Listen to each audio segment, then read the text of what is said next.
വിശിഷ്ട അതിഥികളെ, സംഘടനാ ബന്ധുക്കളെ, നാട്ടുകാരെ, ലഹരിയോട് വിട പറയാം എന്ന നോ പറയാം എന്ന സന്ദേശം ഉയർത്തിപ്പിടിച്ചുകൊണ്ട് സുപ്രഭാതം ഒരുക്കിയ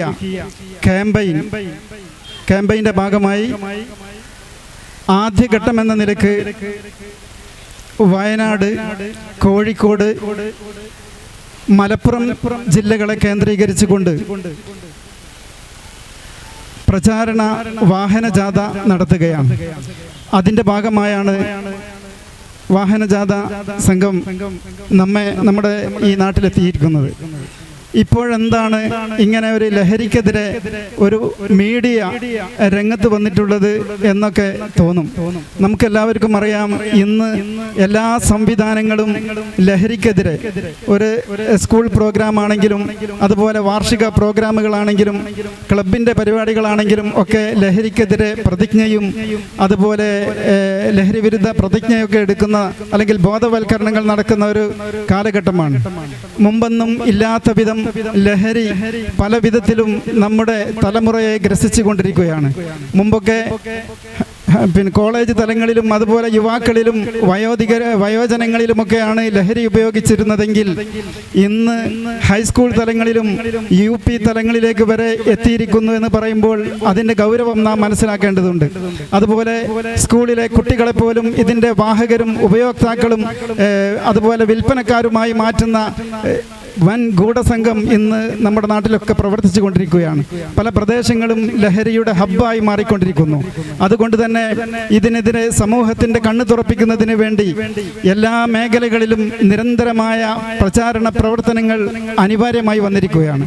അതിൻ്റെ ഭാഗമായാണ് സുപ്രഭാതം ഇങ്ങനെ ഒരു മഹത്തായ ദൗത്യവുമായി നമ്മുടെ അടുത്തേക്ക് വന്നിട്ടുള്ളത്. ഞാൻ ഈ സമയത്ത് കൂടുതലൊന്നും പറയുന്നില്ല. ഇതിനെക്കുറിച്ച് വളരെ വിശദമായി സംസാരിക്കാൻ ഇവിടെ വിശിഷ്ട വ്യക്തിത്വങ്ങൾ വന്നിട്ടുണ്ട്. ഞാൻ എൻ്റെ കർത്തവ്യത്തിലേക്ക് നീങ്ങുകയാണ്. ഈ മഹത്തായ പരിപാടി ഉദ്ഘാടനം ചെയ്യുന്നത് എക്സൈസ് ഇൻസ്പെക്ടർ നിഷിൻ കുമാർ അവർകളാണ്. അദ്ദേഹത്തെ ഈ വേദിയിലേക്ക് വളരെ ആദരപൂർവ്വം സ്വാഗതം ചെയ്യുന്നു. അതുപോലെ ഇവിടെ നമ്മോട് അഭിസംബോധന ചെയ്യുന്നതിന് വേണ്ടി എത്തിയിട്ടുള്ളത് ഗ്രാമപഞ്ചായത്ത് വൈസ് പ്രസിഡന്റ് B. അനിൽകുമാർ അവർകളാണ്. അദ്ദേഹത്തെ വളരെ ആദരപൂർവ്വം ഈ വേദിയിലേക്ക് സ്വാഗതം ചെയ്യുന്നു. Muslim League panchayat general secretary M. ബാബുമോനെ ഈ വേദിയിലേക്ക് ഹൃദ്യമായി സ്വാഗതം ചെയ്യുന്നു. അതുപോലെ CPM പ്രതിനിധി MM. സുധീഷ് കുമാർ അവർകളെ വളരെ ആദരവോടെ സ്വാഗതം ചെയ്യുന്നു. അതുപോലെ പ്രസ് ക്ലബ്ബ് പ്രതിനിധി P. കോയ മാസ്റ്റർ, BJP പ്രതിനിധി തളത്തിൽ ചക്രായുധൻ, അതുപോലെ കോൺഗ്രസ് പ്രതിനിധി V. ഷൗക്കത്ത് അലി,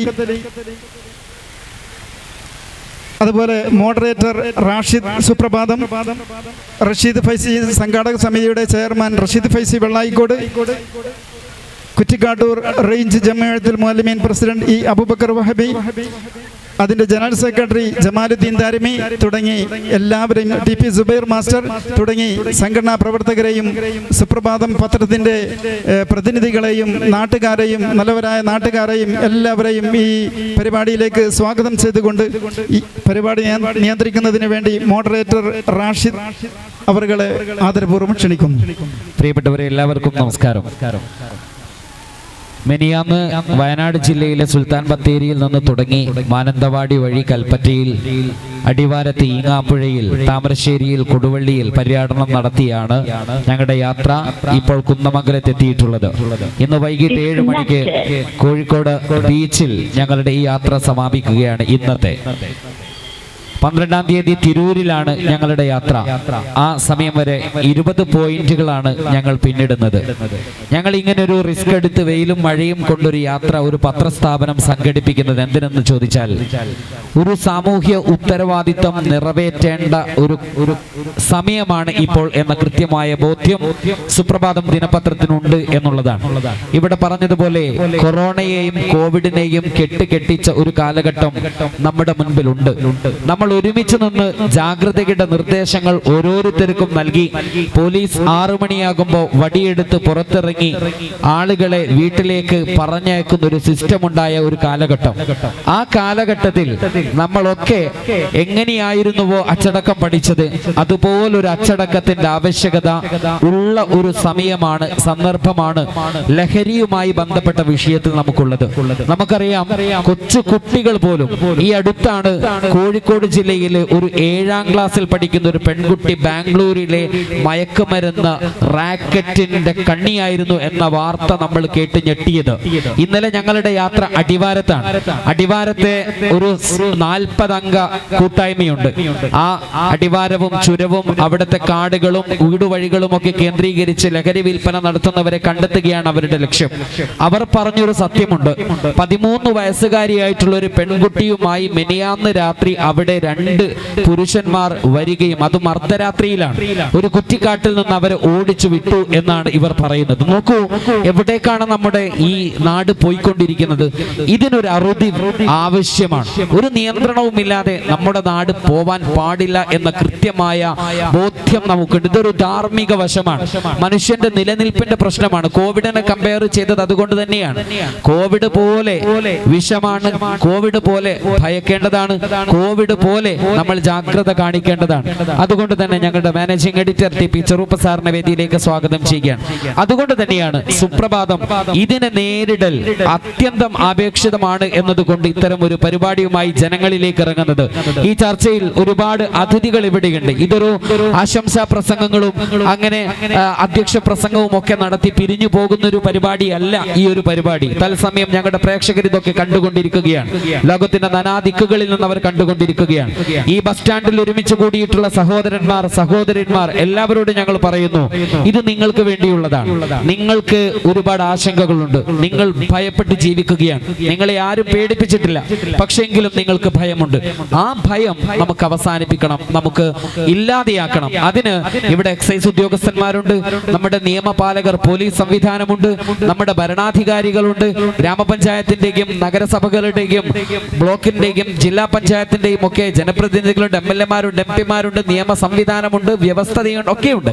ഇവരൊക്കെ ചേർന്നുകൊണ്ട് നമുക്ക് ഒറ്റക്കെട്ടായി ഇതിനെ കെട്ടുകെട്ടിക്കേണ്ട, അവസാനിപ്പിക്കേണ്ട ഒരു സാഹചര്യമാണ്. അതുകൊണ്ട് തന്നെ നിങ്ങൾക്കുള്ള ഭയവും നിങ്ങൾക്കുള്ള സംശയങ്ങളും ചോദിക്കുന്നതിന് വേണ്ടിയാണ് ഈ ഒരു 3 പോഡിയം നമ്മൾ ഇവിടെ സെറ്റ് ചെയ്ത് 3 അതിഥികളെ ഇവിടേക്ക് ക്ഷണിച്ച് അവരോട് നിങ്ങൾക്ക് പറയാനുള്ളത് നിങ്ങൾ പറയണമെന്ന് നമ്മൾ അവരോട് ആവശ്യപ്പെടുകയും ജനങ്ങളോട് നിങ്ങൾക്ക് ചോദിക്കുവാനുള്ളത് ചോദിക്കണമെന്ന് ആവശ്യപ്പെടുകയും ചെയ്യുന്നത്. കാലാവസ്ഥ പ്രതികൂലമാണെങ്കിൽ പോലും ഈ ഒരു പരിപാടി നടക്കുന്നത് ആ രീതിയിലാണ് എന്ന് മാത്രം സൂചിപ്പിച്ചുകൊണ്ട് ഈ പരിപാടി ഉദ്ഘാടനം ചെയ്തുകൊണ്ട് സംസാരിക്കുന്നത്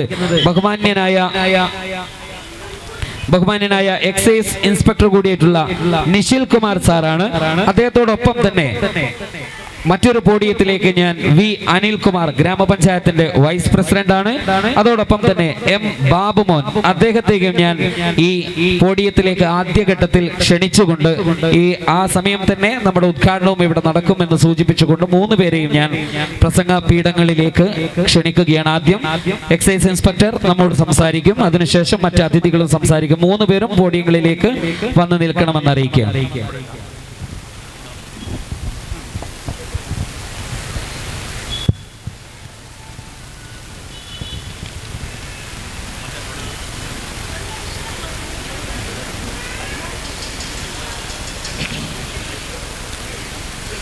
വേദിയിലും സദസ്സിലുമായി സന്നിഹിതരായ പ്രിയപ്പെട്ടവരെ, പ്രിയപ്പെട്ട നാട്ടുകാരെ, വിദ്യാർത്ഥികളെ, സുഹൃത്തുക്കളെ, ഇത്തരം ഒരു പരിപാടി കൈക്കൊണ്ട സുപ്രഭാതം ദിനപത്രത്തെ ആദ്യം തന്നെ വകുപ്പിന് വേണ്ടി അങ്ങേയറ്റം പ്രശംസിക്കുന്നു.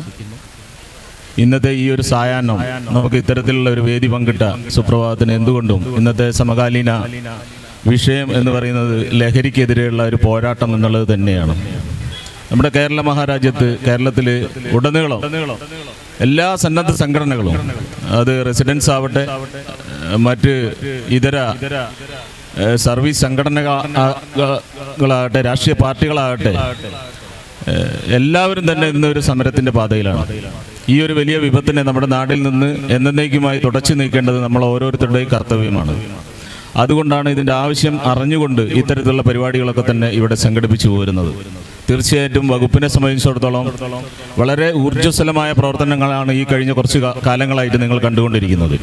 നിങ്ങൾക്ക് പത്രത്താളുകൾ എടുത്ത് മറിച്ച് നോക്കിയാൽ അറിയാം, എല്ലാ ദിവസങ്ങളിലും മയക്കുമരുന്ന് കേസുകൾ കണ്ടെത്തുന്നുണ്ട്.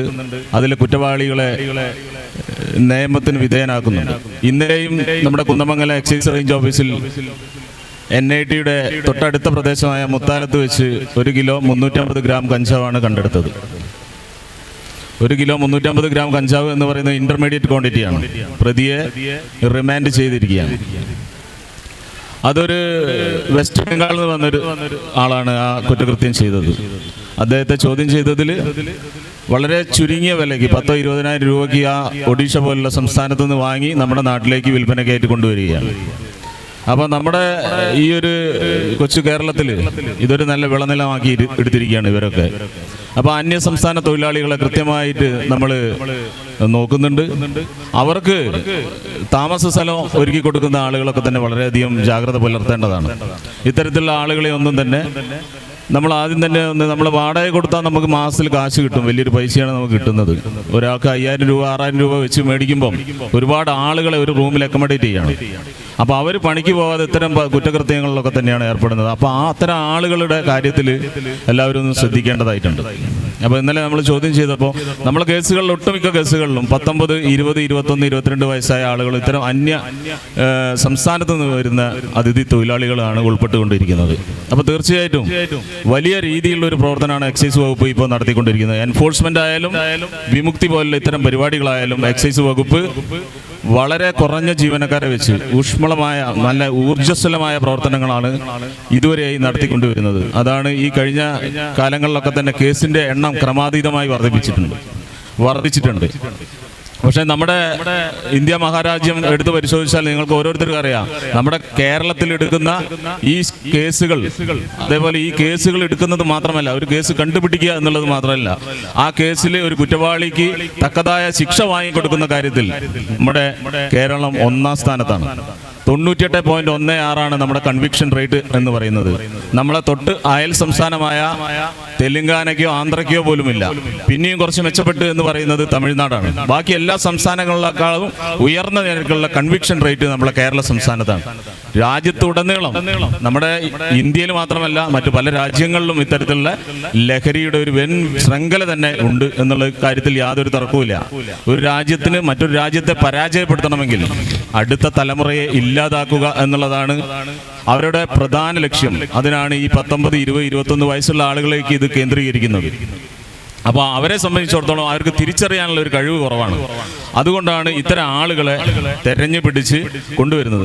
അത് കൊണ്ടുവന്നു കഴിഞ്ഞിരിക്കുകയാണെങ്കിൽ നമ്മുടെ നാട് നല്ലൊരു തലമുറ, നാളത്തെ ഒരു ഭാവി തലമുറ തന്നെ ഇല്ലാതെയായി പോകും. നാളെ നല്ലൊരു മന്ത്രി ഉണ്ടാവണ്ടേ, നമുക്ക് നാളെ ഒരു നല്ല അധ്യാപകൻ ഉണ്ടാവണ്ടേ, നല്ലൊരു കർഷകൻ ഉണ്ടാവണ്ടേ, നല്ലൊരു രാഷ്ട്രീയ പ്രവർത്തകൻ ഉണ്ടായാലേ, നല്ലൊരു പൊതുപ്രവർത്തകൻ ഉണ്ടായാലും, ഇവരെല്ലാവരെയും ഭ്രാന്തമായി മാറ്റി എടുക്കുന്ന അവസ്ഥയിലേക്ക് നമ്മുടെ നാടിനെ കൊണ്ടുപോവുക എന്നുള്ളതാണ് ഈ ലഹരിയുമായി ബന്ധപ്പെട്ട ആളുകളൊക്കെ തന്നെ ചെയ്തുകൊണ്ടിരിക്കുന്നത്. വകുപ്പിന് പറയാനുള്ളത് എന്താണെന്ന് വെച്ചാൽ നമ്മൾ വീട്ടിൽ നിന്ന് തന്നെ തുടങ്ങണം. നമ്മളെ വീടുകളാണ് ഇത്തരത്തിലുള്ള ലഹരിയുടെ കൊത്തളങ്ങളായി മാറിക്കൊണ്ടിരിക്കുന്നത്. നമ്മളെ കണ്ടിട്ടാണ് നമ്മളെ കുട്ടികൾ വളരുക. അപ്പം വീടുകളിൽ നിന്ന് തന്നെ ഈ ഒരു സാധനത്തെ തുടച്ചു നീക്കേണ്ടത് അത്യന്താപേക്ഷിതമാണ്. നമുക്ക് അവരോട് സംസാരിക്കാനും സംവദിക്കാനുള്ള ഒരു സമയം ഇപ്പം ഇല്ല. എല്ലാവരും, അച്ഛനാകട്ടെ അമ്മയാകട്ടെ കുട്ടികളാകട്ടെ, എല്ലാവരും ഒരു ഫോണിൻ്റെ ചുറ്റും ഇരിക്കുക. നമ്മൾ അവരോട് കൃത്യമായിട്ട് സംസാരിക്കണം. നമ്മളെ മക്കളോട് നമ്മൾ തീർച്ചയായിട്ടും കൃത്യമായിട്ട് സംസാരിക്കണം. നമ്മൾ അന്ന് സ്കൂളിൽ പോയാൽ അല്ലെങ്കിൽ കോളേജിൽ പോയിട്ടുണ്ടെങ്കിൽ വന്നു കഴിഞ്ഞാൽ എന്താണ് സ്കൂളിൽ നടന്നത്, എന്താണ് കോളേജിൽ നടന്നത് എന്നുള്ള കാര്യം നമ്മൾ കുട്ടികളോട് തുറന്ന് സംസാരിക്കണം, സംവേദിക്കണം. അത്തരത്തിലുള്ള സംസാരങ്ങൾ ഇല്ലാതെയായി പോവുകയാണ്. അപ്പോൾ കുട്ടികളുടെ മനസ്സിലുള്ള കാര്യങ്ങൾ നമ്മൾ അറിയുന്നില്ല. അവരെ കൂട്ടുകെട്ടുകൾ ആരാണെന്ന് നമ്മൾ അറിയുന്നില്ല. മുതിർന്ന കുട്ടികളുമായിട്ട് കൂട്ടുകെട്ടുണ്ടെങ്കിൽ തീർച്ചയായിട്ടും നമ്മൾ സംശയിക്കണം. ഇന്നത്തെ ലഹരി എന്ന് പറയുന്നത് സിന്തറ്റിക് ഡ്രഗ്സിലേക്ക് മാറിക്കൊണ്ടിരിക്കുകയാണ്. ഉപയോഗിച്ചാൽ പോലും ആർക്കും മനസ്സിലാക്കാൻ കഴിയാത്ത രീതിയിലുള്ള സംഗതിയാണ് ഈ സിന്തറ്റിക് ഡ്രഗായ സാധനങ്ങളൊക്കെ തന്നെ നമ്മുടെ വിപണിയിൽ ഇന്ന് ലഭിച്ചുകൊണ്ടിരിക്കുന്നത്. അപ്പോൾ അത്തരത്തിലുള്ള കാര്യങ്ങളിലേക്ക് കുട്ടികൾ എത്തുന്നത് തടയണമെങ്കിൽ നമ്മൾ പ്രൈമറി തലത്തിൽ, വിദ്യാഭ്യാസ തലത്തിൽ ഇതൊരു പാഠ്യേതര വിഷയമാക്കി കൊണ്ടുവരണം. ഇതിൻ്റെ ദൂഷ്യഫലങ്ങളെക്കുറിച്ച് നമ്മൾ പറഞ്ഞുകൊണ്ടേയിരിക്കണം. അതാണ് ഇപ്പോൾ നടന്നുകൊണ്ടിരിക്കുന്നത്. ഇപ്പോൾ ഒന്നുകൂടെ ഉഷാറായി. കാരണം സന്നദ്ധ സംഘടനകളും രാഷ്ട്രീയ പാർട്ടികളും റെസിഡൻസ് അസോസിയേഷനുകളും ജനപ്രതിനിധികളും എല്ലാവരും ഒറ്റക്കെട്ടായിട്ട് ഇറങ്ങുകയാണ്. ഇവിടെ ജാതിയോ മതമോ വേറെ ചിന്തകളൊന്നുമില്ല, ഒറ്റക്കെട്ട. നമ്മൾ 2019 കൊറോണ വന്നപ്പോൾ നമ്മൾ പറഞ്ഞിരുന്നു അന്ന് ചൈനയിലല്ല, നമ്മുടെ നാട്ടിലേക്ക് എത്തിയിട്ടില്ലല്ലോ എന്ന് പറഞ്ഞു. പക്ഷേ പത്തനംതിട്ട ജില്ലയിൽ 5 പേർക്ക് കൊറോണ പിടിപെട്ടു. നമ്മുടെ കേരളത്തിലേക്കും കൊറോണ വന്നതിന് ശേഷം നമ്മൾ എന്താ സംഭവിച്ചത്? നമ്മുടെ പ്രിയപ്പെട്ടവരായ ഒട്ടനവധി ആളുകൾ നമ്മളെ വിട്ടുപോയി. അത്തരത്തിൽ ഇനി നമ്മളെ കുട്ടികളെ ഒരാളെ പോലും ഈ ലഹരിക്ക് അടിമയാക്കാനോ അല്ലെങ്കിൽ കുരുതി കൊടുക്കാനോ നമ്മൾ ആവില്ല എന്നുള്ള പ്രതിജ്ഞയാണ് നമ്മൾ എടുക്കേണ്ടത്. അത്തരത്തിൽ ഓരോ വീടുകളിൽ നിന്നും ഓരോ പ്രദേശങ്ങളിൽ നിന്നും ഇതിനെതിരെയുള്ള പ്രവർത്തനങ്ങൾ തീർച്ചയായിട്ടും ജനങ്ങൾ മുന്നിട്ടിറങ്ങണം. നമ്മൾ ഇത്തരത്തിലുള്ള ലഹരി വിൽപ്പനയുമായി ബന്ധപ്പെട്ട കാര്യങ്ങളുണ്ടെങ്കിൽ തൊട്ടടുത്ത അധികാരികളെ അറിയിക്കണം. പോലീസിനെയോ എക്സൈസിനെയോ അറിയിച്ചില്ലെങ്കിലും നമ്മളെ തൊട്ട പഞ്ചായത്ത് വാർഡിലെ മെമ്പറെങ്കിലും ഉണ്ടല്ലോ, അദ്ദേഹത്തോടെങ്കിലും ഈ കാര്യങ്ങൾ ശ്രദ്ധയിൽപ്പെടുത്തണം. നമ്മുടെ വീടിന്റെ പരിസരങ്ങളിൽ ആരാണ് താമസിക്കുന്നത് എന്നുള്ളത് നമ്മൾ അറിയണം. ആ വാടകയ്ക്ക് താമസിക്കുന്ന ആളുകൾ ഉണ്ടെങ്കിൽ അവരെ വിവരങ്ങൾ നമ്മൾ എടുക്കണം. അത്തരത്തിൽ നമ്മൾ നാട് ഉണർന്ന് പ്രവർത്തിച്ചാൽ തടയാവുന്ന വിഷയം നമ്മളെ മുന്നിലുള്ളൂ. അത്തരം വിഷയങ്ങൾ മാത്രമേ ഇപ്പം നമ്മളെ മുന്നിലുള്ളൂ. നമ്മൾ ഒരു പരിധിവരെ നമ്മുടെ ഇന്നത്തെ ജീവിത സാഹചര്യത്തിൻ്റെ ഭാഗമായി ഉണ്ടാവുന്ന അസ്വാരസ്യങ്ങൾ, വീടിന് അച്ഛനും അമ്മയായിട്ട് ഉണ്ടാകുന്ന പിണക്കങ്ങൾ, കുട്ടികൾക്ക് സ്നേഹം ലഭിക്കാതെ പോവുകയാണ്. പെൺകുട്ടികളെ വശപ്പെടുത്തുകയാണ് ഇത്തരം മാഫിയ ചെയ്തുകൊണ്ടിരിക്കുന്നത്. അവരെ പിന്നീട് ഇതിൻ്റെ കാരിയേഴ്സാക്കി മാറ്റും, അവരെ പിന്നീട് ഇതിൻ്റെ ഉപഭോക്താക്കളാക്കും. അങ്ങനെയാണ് അവർ സ്നേഹം നടിച്ച് ഇതിലേക്ക് കൊണ്ടുവരിക. അങ്ങനത്തെ ചതിക്കുഴികളാണ് നമ്മൾ എല്ലായിടത്തിലും കണ്ടുവരുന്നത്. അത് നമ്മളെ കുഞ്ഞുങ്ങൾ മനസ്സിലാക്കണം. അവർക്ക് ഇത്തരത്തിലുള്ള മോട്ടിവേഷൻ ക്ലാസ്സുകളൊക്കെ തന്നെ സ്കൂളുകളിൽ കൃത്യമായിട്ട് നടത്തിക്കൊണ്ടു പോകുന്നുണ്ട്. പോലീസിനെ സംബന്ധിച്ചിടത്തോളം SPC എന്ന് പറഞ്ഞൊരു യൂണിറ്റ് അതിഗംഭീരമായിട്ട് പ്രവർത്തിക്കുന്നുണ്ട്. എക്സൈസിൻ്റെ വിമുക്തി ക്ലബ്ബുകൾ എല്ലാ സ്കൂളുകളിലും ഓരോ റേഞ്ചിൻ്റെ പരിധികളിൽ, ഇപ്പോൾ കുന്നമംഗലം റേഞ്ചിലാണെങ്കിൽ 34 സ്കൂളുകളുണ്ട്, 11 കോളേജുകളുണ്ട്, 9 പ്രൊഫഷണൽ കോളേജുകളുണ്ട്. ഇവിടെയൊക്കെ തന്നെ നമ്മുടെ ക്ലബ്ബുകൾ പ്രവർത്തിക്കുന്നുണ്ട്. അവർക്ക് വേണ്ട മാർഗനിർദ്ദേശങ്ങൾ സ്ഥിരമായിട്ട് നൽകിക്കൊണ്ടിരിക്കുന്നുണ്ട്. നമ്മളിത് പറഞ്ഞുകൊണ്ടേയിരിക്കണം. ഇനി പറയാൻ ആളില്ലാത്തൊരു കാലഘട്ടത്തിലേക്ക് പോവുകയാണ്. ഒരു പ്രായം കഴിഞ്ഞ ആളുകൾ ഇവരെ ഉപദേശിക്കാനില്ലാതെ വരിക.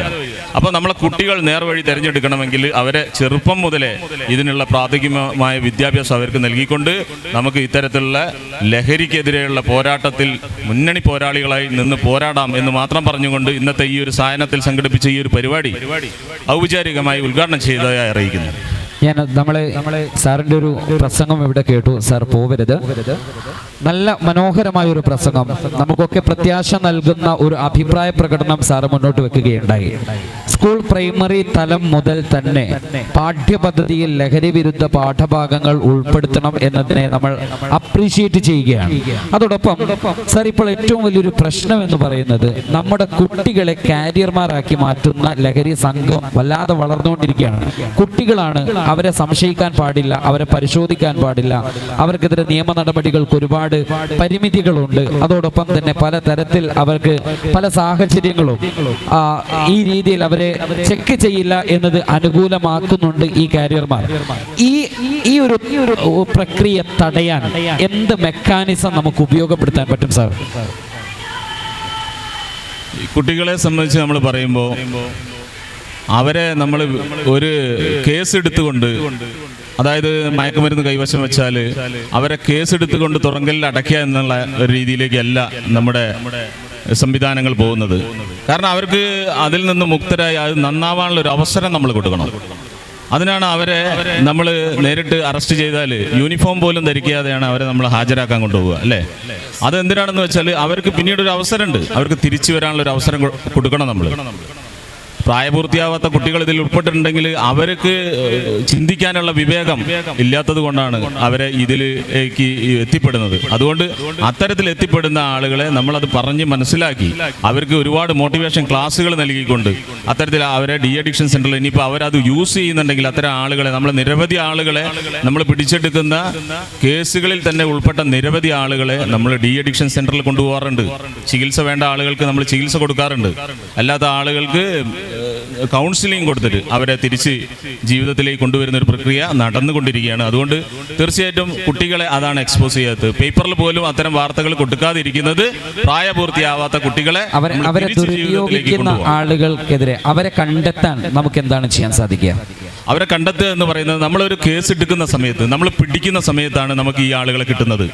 നമ്മളൊരു കഞ്ചാവ് വിൽപ്പനക്കാരനെയോ അല്ലെങ്കിൽ ഒരു മയക്കുമരുന്നുമായിട്ട് ഒരു ആളെ പിടിച്ചു കഴിഞ്ഞാൽ ആ ആളെ CDR പരിശോധിക്കുമ്പോൾ ആ ഫോണിലേക്ക് നിരന്തരമായിട്ട് കോളുകൾ ഇങ്ങോട്ട് വരിക. അയാളെ കോൾ ലിസ്റ്റ് എടുത്ത് പരിശോധിച്ചാൽ നമുക്കറിയാം അതിൽ ആവശ്യപ്പെടുന്നത് ഒക്കെ തന്നെ ചെറുപ്പക്കാരായ ഏതാണ്ട് 23, 22, 21, 20, 19 വയസ്സിലുള്ള ആളുകളാണ്.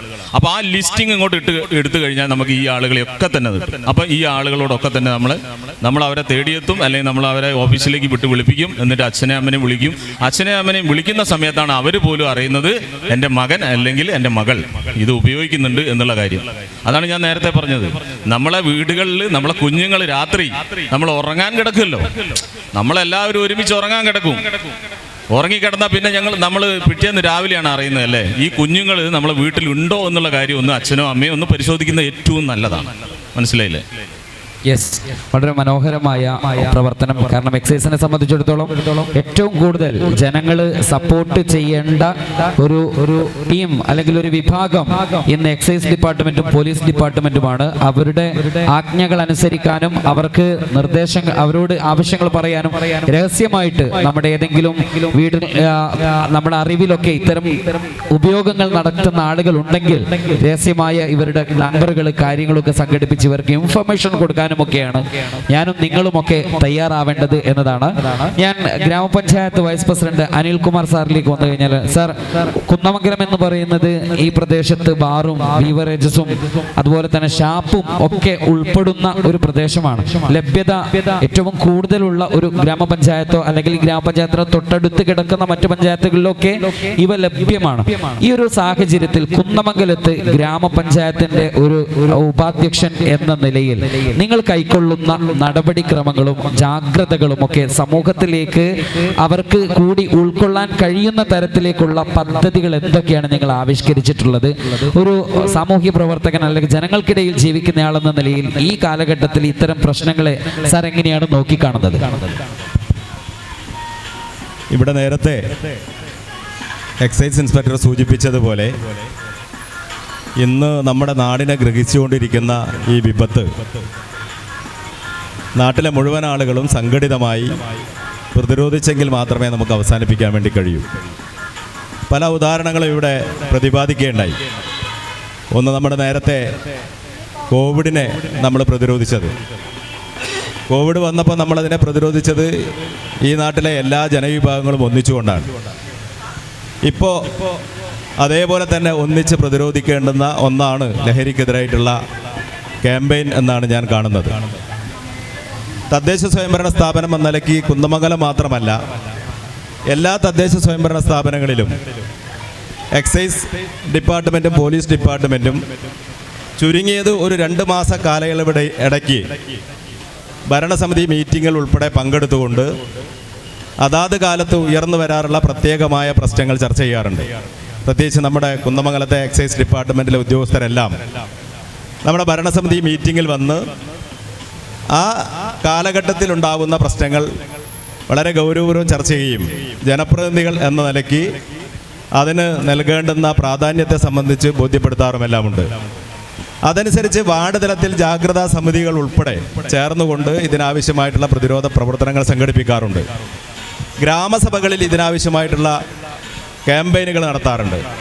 അതുപോലെ തന്നെ ആവശ്യമായ ഘട്ടങ്ങളിൽ വിദ്യാഭ്യാസ സമിതി, പഞ്ചായത്ത് വിദ്യാഭ്യാസ സമിതി എന്ന് പറയുന്ന PTA കമ്മിറ്റിയും പഞ്ചായത്ത് ഭരണസമിതിയും എല്ലാം ചേർന്നുകൊണ്ടുള്ള പഞ്ചായത്ത് വിദ്യാഭ്യാസ സമിതി ചേർന്നുകൊണ്ട് തന്നെ കുട്ടികളെ ഈ കാര്യത്തിൽ ശ്രദ്ധിക്കേണ്ടത് സംബന്ധിച്ച് ആവശ്യമായിട്ടുള്ള ഉപദേശ നിർദ്ദേശങ്ങൾ ഗ്രാമപഞ്ചായത്തിൻ്റെ നേതൃത്വത്തിൽ അധ്യാപകർക്കും അതേപോലെ തന്നെ രക്ഷിതാക്കൾക്കും നൽകാറുണ്ട്. അതനുസരിച്ച് കുന്നമംഗലത്തെ വിദ്യാഭ്യാസ സ്ഥാപനങ്ങളിൽ ആ സ്ഥാപനത്തിന് പ്രത്യേകിച്ച് നേതൃത്വം നൽകുന്ന HM ഉൾപ്പെടെയുള്ള അധ്യാപകർ സ്കൂളുകളിലും അതേപോലെ തന്നെ സ്കൂളിൽ നിന്ന് കുട്ടികൾ പുറത്തിറങ്ങിക്കഴിഞ്ഞാൽ ബസ് സ്റ്റാൻഡിലും ഉൾപ്പെടെ അനാവശ്യമായി അലഞ്ഞു തിരിഞ്ഞ് നടക്കുന്നത് ഉൾപ്പെടെ ശ്രദ്ധിക്കാറുണ്ട് എന്നതാണ് ഒരു യാഥാർത്ഥ്യം. എന്നാൽ ഇതൊക്കെയാണെങ്കിൽ പോലും രക്ഷിതാക്കൾ കാര്യമായി നേരത്തെ എക്സൈസ് ഇൻസ്പെക്ടർ സൂചിപ്പിച്ചതുപോലെ നമ്മുടെ വീടുകളിൽ നമ്മുടെ കുട്ടികൾ എപ്പോഴെത്തുന്നു, എന്തിനാണ് അവർ അർദ്ധരാത്രിയിലും പുറത്തിറങ്ങി പോകുന്നത്, ഇത്തരം കാര്യങ്ങൾ വളരെ ഗൗരവപൂർവ്വം പരിശോധിക്കുകയും അതിനാവശ്യമായിട്ടുള്ള നിയന്ത്രണങ്ങൾ ഏർപ്പെടുത്തുകയും അതേപോലെ തന്നെ നേരത്തെ ഇവിടെ സൂചിപ്പിച്ചതുപോലെ കുട്ടികളുമായി നിരന്തരം അവരുടെ വ്യക്തിപരമായ പ്രശ്നങ്ങളിൽ ഇടപെട്ടുകൊണ്ട് രക്ഷിതാക്കൾ സംസാരിക്കുകയും എല്ലാം ചെയ്താൽ കുറേ കൂടി ഈ കാര്യത്തിൽ മാറ്റമുണ്ടാക്കാൻ വേണ്ടി കഴിയും. കുട്ടികളുമായി നിരന്തരമായി പ്രത്യേകിച്ച് രക്ഷിതാക്കൾ സംസാരിക്കാതെ വന്നാൽ സംസാരിക്കുന്ന ആളുകളോടത്തേക്ക് അവർ അടുക്കുന്ന ഒരു സാഹചര്യമുണ്ട്. അപ്പോൾ നേരത്തെ സൂചിപ്പിച്ചത് വളരെ പ്രധാനപ്പെട്ട ഒരു പോയിന്റ്, ഈ പ്രത്യേകിച്ച് ഈ സിന്തറ്റിക് ലഹരി ഇവിടെ വ്യാപകമായിട്ടുള്ളത് ആദ്യം ഇവർ ചെയ്യുന്നത് ഇതിൻ്റെ കേരിയർമാരാക്കുക എന്നതാണ്, ചെറിയ കുട്ടികളെ. പിന്നീടത് ഉപയോഗിക്കാൻ പഠിക്കുന്നതോടുകൂടി അതിൻ്റെ വിൽപ്പനയ്ക്കും എളുപ്പത്തിൽ കാര്യങ്ങൾ നടത്തിക്കൊണ്ടുപോകാൻ വേണ്ടി കഴിയും. അപ്പം സ്വാഭാവികമായും ആ ഒരു പ്രവണത വർദ്ധിച്ചു വരുന്ന സാഹചര്യത്തിൽ വീടുകളിൽ കുട്ടികളുമായി നിരന്തരമായി രക്ഷിതാക്കൾ സംസാരിക്കുകയും സ്കൂൾ വിട്ട് കഴിഞ്ഞ് വന്നാൽ അവരുടെ ബാഗ് ഉൾപ്പെടെയുള്ള കാര്യങ്ങൾ പരിശോധിക്കുന്ന ഒരു സാഹചര്യവും ഉണ്ടാവണം. ഇപ്പോൾ പഴയ കാലത്തെ പോലെയല്ല, എല്ലാ വീടുകളിലും ഓരോ കുട്ടികൾക്കും ഓരോ ബെഡ്റൂമുകളുണ്ട്. സ്കൂൾ വിട്ട് വന്നാൽ കുട്ടികൾ അവരുടെ ബെഡ്റൂമിലേക്ക് പോവുകയാണ്. അവിടെ പിന്നെ എന്താണ്, ആരായിട്ടാണ് സംസാരിക്കുന്നത് എന്നതിനെ സംബന്ധിച്ചൊന്നും നമുക്ക് നോക്കാൻ സമയമില്ല. സമയമുള്ള ആളുകൾ അവർ നമ്മളെ കുട്ടികളാണ്, അവർ മറ്റ് ചീത്ത വശങ്ങളിലേക്കൊന്നും പോകില്ല എന്ന ധാരണയോടുകൂടി മുന്നോട്ട് പോകുന്ന സാഹചര്യങ്ങളും ഒക്കെ ഉണ്ട്. ഇതെല്ലാം ഇത്തരത്തിലുള്ള വാഹകരായിട്ടുള്ള ഉപയോഗിക്കുന്ന ആളുകളായിട്ടുള്ള കുട്ടികൾക്ക് സൗകര്യം വർദ്ധിക്കുന്ന സാഹചര്യവും നിലവിലുണ്ട്. അപ്പോൾ ഒരു വലിയ ജാഗ്രത രക്ഷിതാക്കളും അതുപോലെ തന്നെ പൊതുജനങ്ങളും എല്ലാം ഈ മേഖലയിൽ ഇനി തുടർന്ന് അങ്ങോട്ടുണ്ടാക്കി കൊണ്ടുപോകാൻ വേണ്ടി കഴിഞ്ഞാൽ നമുക്കിതിനെല്ലാം പ്രതിരോധിച്ച് പോകാൻ വേണ്ടി കഴിയും. എല്ലാ കുട്ടികളും ഇത് ഉപയോഗിക്കുന്നവരൊന്നുമല്ല. ഏറ്റവും മെച്ചപ്പെട്ട രീതിയിൽ വിദ്യാഭ്യാസം നേടുകയും പൊതുസമൂഹത്തോട് ഉത്തരവാദിത്വവും ബാധ്യതയുമുള്ള ആളുകളായി വളരുന്ന കുട്ടികളാണ് മഹാഭൂരിപക്ഷവും. അപൂർവം ചില കുട്ടികളാണ് ഇത്തരത്തിൽ മാറിക്കൊണ്ടിരിക്കുന്നത്. ഇത് പഴയ കാലത്ത് നിന്ന് വ്യത്യസ്തമായി ഇപ്പോൾ വളർന്നു വന്നിട്ടുള്ള ഒരു പ്രവണതയാണ്. ഇതിനെ നമുക്ക് ഒന്നിച്ച് ഒറ്റക്കെട്ടായി തടയാൻ മുന്നിട്ടിറങ്ങാം എന്നതാണ് ഈ സന്ദർഭത്തിൽ സുപ്രഭാതം ഇത്തരത്തിലുള്ള ഒരു പ്രവർത്തനങ്ങളുമായി മുന്നോട്ട് വന്നതിൽ ഈ സുപ്രഭാതത്തിൻ്റെ പ്രവർത്തകരെ വളരെ നന്ദിയോടുകൂടി തന്നെ അഭിനന്ദിക്കുകയാണ്. Thank you Babumon. താങ്കളൊരു യുവജന പ്രസ്ഥാനത്തിലൊക്കെ നേതൃത്വം നൽകിക്കൊണ്ടിരിക്കുന്ന കുന്നമംഗലത്ത് വ്യാപാരി വ്യവസായിയുമായി ബന്ധപ്പെട്ടൊക്കെ പ്രവർത്തിച്ചു കൊണ്ടിരിക്കുന്ന ഒരു വ്യക്തി എന്ന നിലയിൽ വ്യാപാരികൾക്ക് ഒരുപാട് കാര്യങ്ങൾ ചെയ്യാനുണ്ട്. അതോടൊപ്പം തന്നെ യുവജന പ്രസ്ഥാനങ്ങൾക്ക് ഈ വിഷയത്തിൽ ഏറ്റവും നന്നായിട്ട് ചെയ്യാൻ സാധിക്കുക യുവജന പ്രസ്ഥാനങ്ങൾക്കും വ്യാപാരികൾക്കുമൊക്കെയാണ്. ഈ കുന്നമംഗലത്തിൻ്റെ ഒരു സാഹചര്യത്തിലേക്ക് വന്നാൽ, കുന്നമംഗലത്തിൻ്റെ സാഹചര്യത്തിൽ ഇത്തരം ഇടപെടലുകളൊക്കെ ഇവർ രണ്ടുപേരും ഇവിടെ സംസാരിച്ചു കഴിഞ്ഞു. ഒരാൾ ഗ്രാമപഞ്ചായത്തിൻ്റെ ഭാഗമായി സംസാരിച്ച, മറ്റൊന്ന് ഉത്തരവാദിത്തപ്പെട്ട ഈ നിയമ വ്യവസ്ഥിതിയുടെ ഭാഗമായിട്ടുള്ള. എത്രത്തോളം ഇതൊക്കെ ഇപ്പോൾ ഇഫക്റ്റീവ് ആകുന്നുണ്ട്, അല്ലെങ്കിൽ നിങ്ങളെപ്പോലെയുള്ള രാഷ്ട്രീയ പാർട്ടികൾക്കൊക്കെ എത്രമാത്രം ഇവരുടെയൊക്കെ പ്രവർത്തനങ്ങൾ കരുത്താകുന്നുണ്ട്, അതുവഴി നിങ്ങൾ എത്രമാത്രം നമ്മുടെ തലമുറയ്ക്ക് ഇത് സംബന്ധിച്ച സന്ദേശങ്ങൾ കൈമാറാനുള്ള ഊർജം നിങ്ങൾക്കൊക്കെ ലഭിക്കുന്നുണ്ട്? ആദ്യമായി ഇത്തരമൊരു ക്യാമ്പയിൻ ഒരു പ്രിന്റഡ് മീഡിയ എന്ന നിലക്ക് സുപ്രഭാതമായിരിക്കും എൻ്റെ അറിവിൽ ആദ്യമായി ഇത്തരമൊരു ക്യാമ്പയിന് തുടക്കം കുറിച്ചത്. അതുകൊണ്ട് സുപ്രഭാതത്തെ ആദ്യമായി അഭിനന്ദിക്കാൻ ഈ അവസരം ഞാൻ ഉപയോഗപ്പെടുത്തി.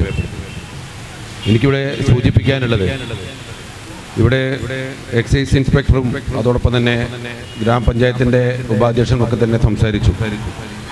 ഇവിടെ രണ്ട് ടീമായിട്ട് സർക്കാർ സംവിധാനവും അതോടൊപ്പം തന്നെ ജനങ്ങളും ഒരുമിച്ച് നിന്നാൽ മാത്രമേ ഇത്തരത്തിലുള്ള ഒരു വലിയ വിപത്തിനെ നേരിടാൻ കഴിയൂ എന്നുള്ളത് യാഥാർത്ഥ്യമാണ്. ഇവിടെ എക്സൈസ് ഇൻസ്പെക്ടർ ഇവിടെ സൂചിപ്പിച്ചതുപോലെ ശിക്ഷ കടുപ്പിക്കണം എന്നുള്ളതിൽ ഒരു അഭിപ്രായം ഇവിടെ സൂചിപ്പിക്കുകയാണ്. ഇപ്പോൾ കഴിഞ്ഞ ദിവസം രണ്ട് യുവതികളെ കണ്ണൂരുകാരായിട്ടുള്ള രണ്ട് യുവതികൾ, അവർ പെരുന്നാൾ ദിവസം പുറപ്പെട്ടതാണ്, വീട്ടുകാരോട് മറ്റെന്തോ പറഞ്ഞ് പുറപ്പെട്ടതാണ്.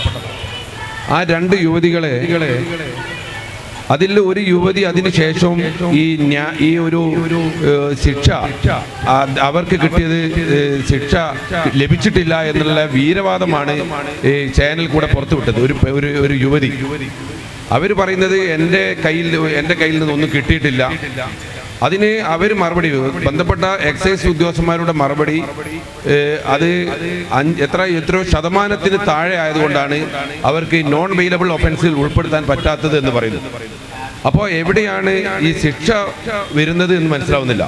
എത്ര കുറവാണെങ്കിലും കൂടുതലാണെങ്കിലും ഇത്തരത്തിലുള്ള ഒരു ക്രൈമിൽ പിടിക്കപ്പെട്ടാലും അവർക്ക് നോൺ വെയിലബിൾ ഒഫൻസ് കൊടുക്കണം, അവരെ ജാമ്യമില്ലാത്ത വകുപ്പിൽപ്പെട്ട് അവരെ ജയിലിലടക്കണം എന്നുള്ള ഒരു നിയമവ്യവസ്ഥ കൊണ്ടുവരണം എന്നുള്ളതാണ് എനിക്ക് ഈ ഒരു ബന്ധപ്പെട്ട അധികാരികളുടെ മുമ്പാകെ വെക്കാനുള്ള ആദ്യത്തെ നിർദ്ദേശം.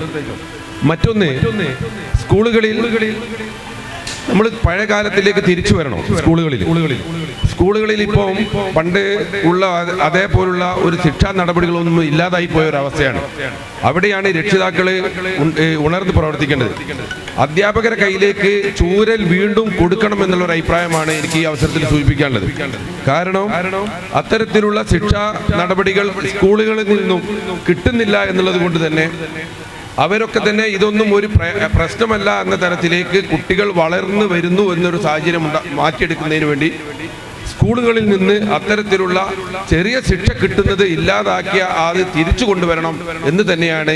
അതിൻ്റെ ദുരുപയോഗങ്ങളൊക്കെ മറ്റ് വശങ്ങളാണ്. പക്ഷേ ഏതായാലും അധ്യാപകർക്ക് ശിക്ഷിക്കാനുള്ള ഒരു ചെറിയ ശിക്ഷ പോലും കൊടുക്കാനുള്ള അധികാരം അവർക്ക് തിരിച്ചു തിരിച്ചു കിട്ടണം എന്നുള്ളതാണ് എനിക്ക് സൂചിപ്പിക്കാനുള്ളത്. മറ്റൊന്ന്, നാട്ടുകാരായിട്ടുള്ള ആളുകൾ, ബന്ധപ്പെട്ട ഒരു പോലീസ് ഉദ്യോഗസ്ഥൻ എന്നോട് സംസാരിച്ചപ്പോൾ ഇതുമായി ബന്ധപ്പെട്ട് ഒരു ലഹരി കേസ് പിടിച്ചപ്പോൾ നാട്ടുകാരായിട്ടുള്ള ഒരാൾ പോലും സാക്ഷി പറയാൻ അവരെ കയ്യിലേക്ക് വരുന്നില്ല, അവരുടെ അടുത്തേക്ക് അവർ പറഞ്ഞിട്ട് പോലും തയ്യാറാവുന്നില്ല എന്നുള്ളത് എത്ര ഭയാനകമാണ്. അവിടെയാണ് പൊതുപ്രവർത്തകരൊക്കെ ഉണർന്ന് ചിന്തിക്കേണ്ടത്. ഒരു സാക്ഷി പറയാൻ, ഒരു ക്രൈമിൽ ഉൾപ്പെട്ട ആളെ പിടിക്കപ്പെട്ട് റോഡ് സൈഡിൽ നിന്ന് പിടിക്കപ്പെട്ടപ്പോൾ ആ ചുറ്റുപാടിലുള്ള ഒരാളോട് പോലും സംസാരിച്ചിട്ട് അവർക്കൊരു സാക്ഷി പറയാൻ ഉദ്യോഗസ്ഥന്മാരുടെ നടപടിക്രമം പൂർത്തീകരിക്കുന്നതിന് സാക്ഷി പട്ടികയിൽ ഉൾപ്പെടുത്താൻ പറഞ്ഞപ്പോൾ അതിന് തയ്യാറാവാത്ത ഒരു പൊതുസമൂഹം, അവരെയാണ് നമ്മൾ ആദ്യം തിരുത്തേണ്ടത്. ഇത്തരത്തിലുള്ള തിരുത്തലുകളാണ്, നമുക്ക് മാറ്റങ്ങളാണ് കൊണ്ടുവരേണ്ടത് എന്നാണ് ഞാൻ സൂചിപ്പിക്കുന്നത്. ആ തിരുത്തലുകൾക്ക് നേതൃത്വം കൊടുക്കും താങ്കളുടെ ഭാഗത്ത്. തീർച്ചയായിട്ടും. ഇനി ഇതിന്റെ ഒന്നാം ഘട്ടം ഇവിടെ അവസാനിക്കുമ്പോൾ ആർക്കെങ്കിലും എന്തെങ്കിലും സംശയം, നമ്മുടെ എക്സൈസ് ഇൻസ്പെക്ടർ ഇവിടെ ഉണ്ട്, അദ്ദേഹത്തോട് ആർക്കും ചോദിക്കാം. ഇവിടെയുള്ള ഈ ബസ് സ്റ്റാൻഡ് പരിസരത്തുള്ള ആർക്കെങ്കിലും എന്ത് സംശയവും നിങ്ങൾക്ക് ഇവിടെ വെച്ച് നിങ്ങൾക്ക് ചോദിക്കാം. അദ്ദേഹം അതിന് ഉത്തരം നൽകുന്നതായിരിക്കും. ഹലോ, എനിക്ക് എക്സൈസ് ഇൻസ്പെക്ടറോടാണ് ചോദിക്കാനുള്ളത്. നമ്മൾ ചെറിയതായ രീതിയിൽ ഇത് പിടിക്കുന്നു, ആ കുട്ടികൾക്ക് നമ്മൾ ചിലപ്പോൾ ഇപ്പോൾ സാറ് പറഞ്ഞ മാതിരി ചിലതിന് ശിക്ഷ കൊടുക്കുന്നു, ചിലതിന് നമ്മൾ ജയിലാക്കുന്നു, ഇങ്ങനെ നടന്നു പോകുന്നു. അപ്പോൾ സാറ് പറഞ്ഞ ആ ഒരു കാര്യത്തോട് ഞാൻ 100-110% അംഗീകരിക്കുകയാണ്. ചെറിയതായ രീതിയിൽ ഒരു കുട്ടിനെ പിടിക്കപ്പെട്ടാൽ അതിൻ്റെതായ ശിക്ഷ ആ കുട്ടിക്ക് കൊടുക്കണം എന്നുള്ള അഭിപ്രായക്കാരൻ തന്നെയാണ്. ആ അഭിപ്രായത്തോട് ഞാൻ 100-110% യോജിക്കുകയാണ്. ഇങ്ങനെ എനിക്ക് ഉള്ള സംശയം എന്താണെന്ന് വെച്ചാൽ നമ്മൾ ഇതിൻ്റെ കാര്യങ്ങളൊക്കെ കടക്കാതെ ഇത് എവിടെ നിന്നാണോ ഇതിൻ്റെ പുറപ്പാട് എന്നുള്ള ആ പുറപ്പെടുന്ന സ്ഥലത്തേക്ക് എന്തുകൊണ്ട് നമ്മൾ എത്തുന്നില്ല? നമ്മൾ ഒരു കുട്ടിയെ പിടിക്കുന്നു, ആ കുട്ടിയെ നമ്മൾ ജയിലിലടക്കുന്നു, ആ കുട്ടിക്ക് വേണ്ടി ശിക്ഷ കൊടുക്കുന്നു. നമ്മൾ നേരെ പോയിട്ട് എന്തുകൊണ്ട് അതിൻ്റെ പുറപ്പെടുന്ന ആ സ്ഥലം പുറപ്പെടുന്നതിലേക്ക് എന്തുകൊണ്ട് നമ്മൾ എത്തുന്നില്ല എന്നുള്ള സംശയത്തിൻ്റെ മറുപടി. യെസ്, അതിന്റെ പ്രഭവ കേന്ദ്രം അല്ലെങ്കിൽ ഇത് ഉൽപ്പാദിപ്പിക്കുന്ന കേന്ദ്രത്തിലേക്ക് നമ്മൾ എന്തുകൊണ്ട് എത്തുന്നില്ല? നമ്മൾ ഈ മയക്കുമരുന്നുമായി ബന്ധപ്പെട്ടിട്ട് ഇപ്പോൾ കൈകാര്യം ചെയ്തുകൊണ്ടിരിക്കുന്നത് 1985 സെൻട്രൽ ഗവൺമെൻറ്റിൻ്റെ ആക്റ്റാണ്, NDPS ആക്ട് എന്ന് പറയുന്നത്. ഈ സെൻട്രൽ ആക്ട് ഭേദഗതി ചെയ്യണമെങ്കിൽ അത് കേന്ദ്ര സർക്കാരിന് മാത്രമേ കഴിയുള്ളൂ. നമ്മൾ കേരള സർക്കാരിന് അത് ഭേദഗതി വരുത്തണം എന്ന് പറഞ്ഞുകൊണ്ട് അപേക്ഷകൾ കൊടുക്കാൻ മാത്രമേ കഴിയുള്ളൂ. അപ്പോൾ 1985 സെൻട്രൽ ആക്റ്റായ NDPS ആക്റ്റാണ് ഇപ്പോഴും നമ്മൾ ഇത്തരം സിന്തറ്റിക് ഡ്രഗ് ആകട്ടെ അല്ലെങ്കിൽ നാച്ചുറൽ ഡ്രഗ് ആകട്ടെ ഇതൊക്കെ തന്നെ പിടിച്ചെടുക്കുമ്പോൾ കൈകാര്യം ചെയ്യുന്ന വകുപ്പ് അതാണ്. ആ വകുപ്പിനനുസരിച്ചുള്ള നിയമ നടപടികളുമായിട്ട് മാത്രമേ ഞങ്ങൾക്ക് മുന്നോട്ട് പോകാൻ പറ്റുള്ളൂ. ഇപ്പം നേരത്തെ ഇവിടെ ബഹുമാനപ്പെട്ട മെമ്പർ പറഞ്ഞ പോലെ നമ്മളൊരു കേസ് പിടിച്ചെടുക്കുന്ന സമയത്ത് നമ്മളെ സഹായിക്കാൻ ഒരു 2 പേര് അവിടേക്ക് വരണം. ഒപ്പിടാൻ വിളിച്ചാൽ എല്ലാവരും മാറി, എല്ലാവരും ചവല പാറിയ മാതിരി എല്ലാവരും പോയി കളയാ. അതെന്തോട്ടാ പോകുന്നത്? നാളെ ഇതിന് കോടതി കയറി മറുപടി പറയാനാവില്ല. ഇവരെ ഈ കുറ്റകൃത്യം കണ്ടെടുത്ത ആളുടെ എതിർപ്പ് അതും എനിക്ക് വകവെക്കേണ്ടി വരും. ആ പേടി കൊണ്ടുമാണ് ആളുകൾ. പക്ഷേ ഇപ്പോൾ കുറേയൊക്കെ മാറി. ഇപ്പം പുതിയ ഈ നമ്മൾ ഇതിനെതിരെയുള്ള ഒരു മൂവ്മെന്റ് ആരംഭിച്ചതിന് ശേഷം ഒപ്പിടാനൊക്കെ ആളുകൾ കൃത്യമായിട്ട് വരുന്നുണ്ട്. കൃത്യമായിട്ട് സാക്ഷി പറയുകയാണെങ്കിൽ യാതൊരു സംശയവും വേണ്ട. ഞാൻ പറയുന്നു, ഈ കേസിൽ ഉൾപ്പെട്ട പ്രതികൾക്ക്, അതായത് ഇന്റർമീഡിയറ്റ് ക്വാണ്ടിറ്റി അല്ല ഒരു കമേഴ്ഷ്യൽ ക്വാണ്ടിറ്റിയോ കേസുകൾ എത്തിക്കഴിഞ്ഞിരിക്കുകയാണെങ്കിൽ 10 മുതൽ 20 വർഷം വരെയാണ് തടവ് ശിക്ഷ മാത്രമല്ല, ഇതുകൊണ്ട് സമ്പാദിച്ച കാര്യങ്ങളൊക്കെ തന്നെ സർക്കാരിലേക്ക് കണ്ടുകിട്ടും. യാതൊരു തർക്കം വേണ്ട. അത്തരത്തിലുള്ള പരിപാടികൾ ഇപ്പം നടന്നുകൊണ്ടിരിക്കുന്നുണ്ട്. നിങ്ങൾ പേപ്പറിലൊക്കെ വായിച്ചിട്ടുണ്ടാവും. അപ്പൊ ഇദ്ദേഹം പറഞ്ഞ സംശയം എന്ന് പറയുന്നത്, എന്തുകൊണ്ട് ഇതിൻ്റെ കേന്ദ്രങ്ങളിൽ പോയിട്ട് കണ്ടെത്തുന്നില്ല? നമുക്ക് നമ്മളെ കേരള സംസ്ഥാനത്ത് മാത്രം നിന്ന് പ്രവർത്തിക്കാനേ ഇവിടുത്തെ പോലീസ് ആവട്ടെ എക്സൈസ് ആവട്ടെ സാധിക്കുകയുള്ളൂ. മറ്റ് സംസ്ഥാനങ്ങളിലേക്ക് നമ്മൾക്ക് കടന്നു ചെല്ലണമെങ്കിൽ അതിന് ഒരുപാട് പ്രക്രിയകളുണ്ട്. അത്തരം പ്രക്രിയകളൊക്കെ കടന്നിട്ട് പോലും ആന്തമാനിൽ നമ്മുടെ കേസന്വേഷണത്തിൻ്റെ ഭാഗമായിട്ട് പോയ എക്സൈസ് ഡിപ്പാർട്ട്മെൻറ്റ് അവിടെ വലിയ രീതിയിലുള്ള 100 കോടി രൂപയുടെ മയക്കുമരുന്ന് കണ്ടെത്തുകയും അത് ആ ബംഗറിൽ വെച്ച് തന്നെ നശിപ്പിക്കുകയൊക്കെ ചെയ്ത കാര്യങ്ങളുണ്ടായിട്ടുണ്ട് ഇതിൻ്റെ മുമ്പേ. തൃശ്ശൂരിൽ നിന്ന് നമ്മളെ പോലീസുകാർ പോയിട്ടാണ്. അപ്പോൾ ആ സംസ്ഥാനം പോലും അറിയുന്നത് അവിടെ ഇത്തരത്തിലുള്ള മയക്കുമരുന്ന് കേന്ദ്രങ്ങൾ, രാസലഹരി നിർമ്മിക്കുന്ന കേന്ദ്രങ്ങൾ കൂണുപോലെ ഞാൻ സംസ്ഥാനത്തിന്റെ പേരൊന്നും പറയുന്നില്ല, അത്തരം സംസ്ഥാനങ്ങളിൽ കൂണുപോലെ രാസലഹരി കേന്ദ്രങ്ങളുണ്ട്. നമ്മുടെ ഇവിടുത്തെ തൃശ്ശൂർ പോലീസാണ് പോയിട്ട് കണ്ടുപിടിക്കുന്നത്. നമ്മളെ കേരള പോലീസും എക്സൈസുമാണ് അന്യ സംസ്ഥാനങ്ങളിൽ പോയിട്ട് കണ്ടുപിടിച്ചത്. അതിന് ഒരുപാട് പ്രക്രിയകളുണ്ട്. ഒരു കേസ് നമ്മൾ കണ്ടെത്തി കഴിഞ്ഞാൽ ആ കേസിന്റെ ഫോളോ അപ്പ്, അതിന്റെ നടപടിക്രമങ്ങളുടെ ഭാഗമായി, അതിന്റെ അന്വേഷണത്തിന്റെ ഭാഗമായിട്ടാണ് നമ്മൾ അവിടെ കടന്നു ചെല്ലുന്നത്. അല്ല നേരിട്ട് നമുക്ക് അവിടെ പോകാനോ അവിടുത്തെ കാര്യങ്ങളിൽ ഇടപെടാനോ നടപടിയെടുക്കാനോ നമുക്ക് സാധിക്കില്ല. അത്തരം പരിമിതികൾ നമ്മൾക്കുണ്ട്. സ്വാഭാവികമായിട്ടും ജനങ്ങൾക്കുള്ളൊരു സംശയം, ഇത്ര അളവിൽ അല്ലെങ്കിൽ എക്സൈസ് ഡിപ്പാർട്ട്മെന്റിനുമായി ബന്ധപ്പെട്ട് ഏതൊക്കെ തരത്തിലുള്ള നിയമ വ്യവഹാരങ്ങൾ ജനങ്ങൾക്ക് എളുപ്പത്തിൽ സാധ്യമാക്കാം എന്ന് വെച്ചാൽ എന്തൊക്കെ കേസുകളുമായി ബന്ധപ്പെട്ടാണ് ഒരാളെ ജയിലിലേക്ക് പിടിച്ചുകൊണ്ടു പോകാൻ? ഇപ്പോൾ പലരും പല രീതിയിലാണ് അളവിന്റെ കാര്യത്തിൽ, കേസിന്റെ മെറിറ്റിന്റെ കാര്യത്തിലൊക്കെ പലരും സംസാരിച്ചുകൊണ്ടിരിക്കുന്നത്. എന്തൊക്കെ കേസുകളിൽ എന്തൊക്കെ ശിക്ഷ, പരമാവധി ശിക്ഷ, ലഘു ശിക്ഷ എന്നതൊന്ന് കാറ്റഗറൈസ് ചെയ്തൊന്ന് പറയാൻ സാധിക്കും സാർ? നമ്മൾ ഇപ്പോൾ കൈകാര്യം ചെയ്തുകൊണ്ടിരിക്കുന്നത് IPC ആക്ടും എവിഡൻസ് ആക്ടും CRPCയും പോയി. അതിന് പകരമായിട്ട് BNSഉം BNSS ഒക്കെ വന്നു. BNSS ഒക്കെ വന്നതോടുകൂടി നമ്മൾ ഒരു കുറ്റകൃത്യം കണ്ടെത്തി കഴിഞ്ഞാൽ എവിടുന്നാണോ ആ കുറ്റകൃത്യം കണ്ടത് അവിടുന്ന് തന്നെ അതായത് സ്വീഷർ അവിടുന്ന് തന്നെ ആ പ്രതിയെ അറസ്റ്റ് ചെയ്ത് തൊണ്ടി ബന്ദോബസ്തിലെടുത്ത് അവിടുത്തെ സാക്ഷികളെ ഇത് കാട്ടി അവർക്കത് ബോധ്യപ്പെട്ട് അവിടുന്ന് നമ്മൾ വിഷ്വലൈസ് ചെയ്യണം. നമ്മൾ വിഷ്വലൈസ് ചെയ്തിട്ട് ആ വിഷ്വലൈസ് ചെയ്ത സാധനം നമ്മൾ CD-യിലാക്കി ഇന്ന് കോടതി മുമ്പാകെ 48 മണിക്കൂറിനുള്ളിൽ നമ്മളത് പ്രൊഡ്യൂസ് ചെയ്യുന്നുണ്ട്. അപ്പോൾ അത്തരത്തിൽ ശ്രമകരമായ ഒരു ദൗത്യമാണ് നമ്മൾ ചെയ്തുകൊണ്ടിരിക്കുന്നത്. ഈ പ്രക്രിയയൊക്കെ നമുക്ക് ചെയ്യണമെങ്കിലും ആ പ്രദേശത്ത് നിന്ന് ഈ പ്രതികളെ കണ്ടെത്തി പിടിച്ചെടുക്കുന്ന സമയത്ത് നമുക്ക് ആ പ്രദേശത്തുള്ള ആളുകളുടെ അടുത്ത് നിന്നുള്ള നല്ലൊരു സപ്പോർട്ട് നമുക്ക് ഉണ്ടാവണം. അല്ലെങ്കിൽ ഇവരെ തന്നെ രക്ഷപ്പെടുത്തി കൊണ്ടുപോകാൻ പറ്റുന്ന സാഹചര്യങ്ങളൊക്കെ അവിടെ ഉണ്ടാവും. അതുകൊണ്ടാണ് നമ്മൾ കൃത്യമായിട്ട് വിഷ്വലൈസ് ചെയ്യുന്നത്. ഈ പിടിച്ചെടുക്കുന്ന ആളിൽ നിന്ന് തന്നെയാണ് ഈ സാധനം പിടിച്ചെടുക്കുന്നത് എന്നുള്ളത് നമ്മൾ കോടതി തെളിയിക്കണം. നമ്മളൊരു കേസ്, ഞാൻ നേരത്തെ പറഞ്ഞല്ലോ, നമ്മളൊരു കേസ് കണ്ടെത്തുക എന്നല്ല, ആ കണ്ടെടുത്ത കേസിലെ പ്രതിക്ക് കൃത്യമായി തക്കതായ ശിക്ഷ കൊടുക്കണമെങ്കിൽ അതിൻ്റെ പ്രാരംഭ നടപടി എന്ന് പറയുന്നത് കണ്ടെടുക്കുന്ന സമയത്ത് തയ്യാറാക്കുന്ന രേഖകളാണ്. അതിനെ തുടർന്നുള്ള അന്വേഷണം, കൃത്യമായ അന്വേഷണം നടത്തി കുറ്റപത്രം സമർപ്പിക്കുന്ന സമയത്ത് മൊഴികൾ രേഖപ്പെടുത്തി ആ മൊഴികളൊക്കെ തന്നെ കോടതി മുമ്പാകെ പ്രസന്റ് ചെയ്യാൻ നമുക്ക് കഴിഞ്ഞാൽ തീർച്ചയായിട്ടും അതിൽ ഉൾപ്പെട്ട ആൾക്ക് തക്കതായ ശിക്ഷ വാങ്ങിക്കൊടുക്കാൻ നമുക്ക് കഴിയും എന്നുള്ള കാര്യത്തിൽ യാതൊരു തർക്കവുമില്ല. അത്തരത്തിൽ മയക്കുമരുന്ന് കേസുകളിലൊക്കെ തന്നെ 10 വർഷം മുതലുള്ള ശിക്ഷകളാണ് ഇപ്പോൾ വിധിച്ചുകൊണ്ടിരിക്കുന്നത്. വടകര സ്പെഷ്യൽ കോടതിയിലാണ് നമ്മളെ ഇവിടുന്ന് പിടിച്ചെടുക്കുന്ന കേസുകൾ നമ്മൾ സമർപ്പിക്കുന്നത്. അവിടെ എല്ലാ കേസുകളും ശിക്ഷ കിട്ടിക്കൊണ്ടിരിക്കുകയാണ്. പിന്നെ നേരത്തെ ബഹുമാനപ്പെട്ട നമ്മൾ അങ്ങ് പറഞ്ഞ പോലെ സ്മോൾ ക്വാണ്ടിറ്റി കേസുകൾ എന്ന് പറയുന്നത്, നമ്മളിപ്പോൾ ആളുകളെ ഈ സ്മോൾ എന്താണെന്ന് പറഞ്ഞ് ബോധവാന്മാരെ ആക്കുകയല്ല. നിങ്ങൾ ചോദിച്ചതിനെ കൊണ്ട് ഞാൻ പറയാം, 999 ഗ്രാം കഞ്ചാവ് വരെ കൈവശം വെച്ച് കഴിഞ്ഞാൽ SHOക്ക്, അതായത് സ്റ്റേഷൻ ഹൗസ് ഓഫീസർക്ക് ജാമ്യം കൊടുക്കുക, അല്ലെങ്കിൽ ജുഡീഷ്യൽ ഫസ്റ്റ് ക്ലാസ് മജിസ്ട്രേറ്റ് കോടതിയിൽ ഹാജരാക്കി കഴിഞ്ഞാൽ മജിസ്ട്രേറ്റിന് ജാമ്യം കൊടുക്കുക. അതാണ് വ്യവസ്ഥ. 0.05 മില്ലിഗ്രാമാണ് MDMA കാര്യത്തിൽ പറയുന്നത്. 0.05 അതിന് താഴെയാണ് കിട്ടിയെങ്കിൽ തീർച്ചയായിട്ടും അയാൾക്ക് ജാമ്യത്തിന് അർഹതയുണ്ട്. അയാൾ ജാമ്യത്തിൽ ഇറങ്ങി പോവുകയാണ് ചെയ്യുന്നത്. സ്വാഭാവികമായിട്ടും ആ ഒരു അവസരം, ആ ഒരു ഗ്രാമിന്റെ പിന്നെ ഇയാൾ തുടർച്ചയായിട്ട് ഒരു കേസിൽ ഉൾപ്പെടുന്ന ആളുകളെ നമ്മൾ ഹാബിച്വൽ ഒഫൻഡർ എന്ന് പറയുന്നുണ്ട്.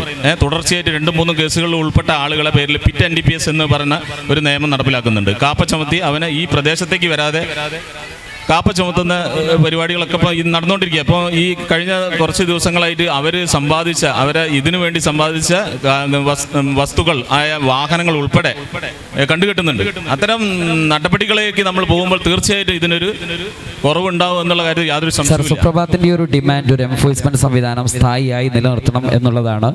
അത് സാറിന്റെ പരിധിയിൽപ്പെട്ടതല്ല എന്നറിയാം, സർക്കാരിന്റെ നയപരമായ തീരുമാനത്തിന്റെ ഭാഗമാണ്. എങ്കിൽ പോലും ഞങ്ങളുടെ ഈ ഒരു ഉദ്യമത്തിന്റെ സാധ്യതകൾ അതല്ലെങ്കിൽ ഈ ഉദ്യമത്തെ സാർ എങ്ങനെയാണ് നോക്കിക്കാണുന്നത്? അല്ല, തീർച്ചയായിട്ടും എൻഫോഴ്സ്മെന്റ് ശക്തിപ്പെടുത്തണം. അതോടൊപ്പം തന്നെ എൻഫോഴ്സ്മെന്റിനെ പോലെ തന്നെ ഇത്തരത്തിലുള്ള ലഹരി മുക്തമായ ഒരു കേരളത്തിന് വേണ്ടി നമ്മൾ പറഞ്ഞുകൊണ്ടേയിരിക്കണം.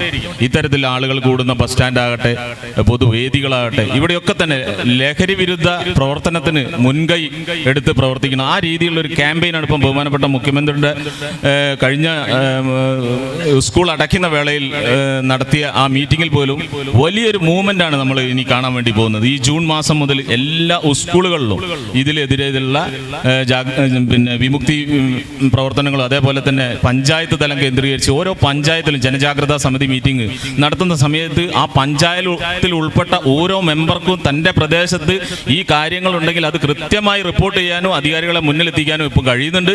അവിടെയൊക്കെ തന്നെ നമ്മൾ കടന്നു ചെല്ലുന്നുണ്ട്. ഇപ്പോൾ എക്സൈസ് മാത്രമല്ല, എക്സൈസും പോലീസും ഒത്തുള്ള റെയ്ഡുകളാണ് ഇപ്പം പല ദിവസങ്ങളിലായിട്ട്. ഇപ്പം മുക്കത്താകട്ടെ, മാവൂർ, മെഡിക്കൽ കോളേജ്, ചേവായൂർ പോലെ 4-5 സ്റ്റേഷൻ ലിമിറ്റിലാണ് ഞങ്ങളെ കുന്നമംഗലം എക്സൈസ് ഓഫീസ് നിലകൊള്ളുന്നത്. ഈ 5 സ്റ്റേഷൻ ലിമിറ്റിലുള്ള SHOമാർ ഒക്കെ ആയിട്ട് ചേർന്നുകൊണ്ട് വിവിധ രീതിയിലുള്ള പ്രവർത്തനങ്ങളാണ് ഇപ്പോൾ വകുപ്പ് നടത്തിക്കൊണ്ടിരിക്കുന്നത്. ചോദ്യം സാർ, ഇവിടെ ബാബു സാർ പറഞ്ഞതുപോലെ ഇത്തരം വിഷയങ്ങൾ അറിയുന്ന അതല്ലെങ്കിൽ പല രീതിയിലും മനസ്സിലാക്കുന്ന ഒരുപാട് നാട്ടുകാരൊക്കെ നമ്മൾ ശ്രദ്ധയിലുണ്ടാവാറുണ്ട്. പക്ഷെ അവരാരും ധൈര്യപൂർവ്വം ഇത് അധികാരികളെ അറിയിക്കാൻ ഒരു പക്ഷേ മടി കാണിക്കാറുമുണ്ട്. അതോടൊപ്പം ഈ അടുത്ത് പോലും ഞങ്ങളുടെ പ്രദേശത്ത് ഇത്തരം കാരിയർമാരെ അധികാരികളുടെ മുന്നിൽ അറിയിച്ചതിൻ്റെ പേരിൽ വീട്ടിൽ കയറി ഭീഷണിപ്പെടുത്തുകയും ആക്രമിക്കുകയും ഉണ്ടാവുന്ന ഒരു സംഭവം വരെ ഈ അടുത്ത് നമ്മുടെ കുന്നമംഗലം പ്രദേശത്ത് ഉണ്ടായിട്ടുണ്ട്.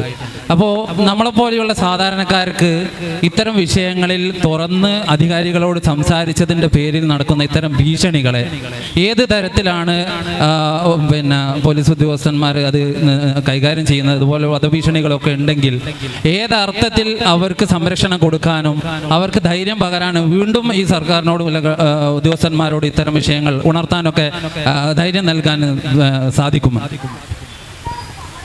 ഇത്തരം ഭീഷണികൾക്ക് ഒരു ധൈര്യം കൊടുക്കുക ഡിപ്പാർട്ട്മെന്റിന്റെ ഭാഗത്ത് നിന്ന് എങ്ങനെ സാധ്യമാകുമെന്നുള്ളതാണ് ചോദ്യത്തിന്റെ ചുരുക്കം. തീർച്ചയായിട്ടും അതിന് മറുപടി പറയേണ്ടത് പോലീസ് ഡിപ്പാർട്ട്മെന്റ് ആണ്. ഇന്ന് പോലീസ് ഡിപ്പാർട്ട്മെന്റ് ഒരു പ്രതിനിധി ഇവിടെ ഇല്ല.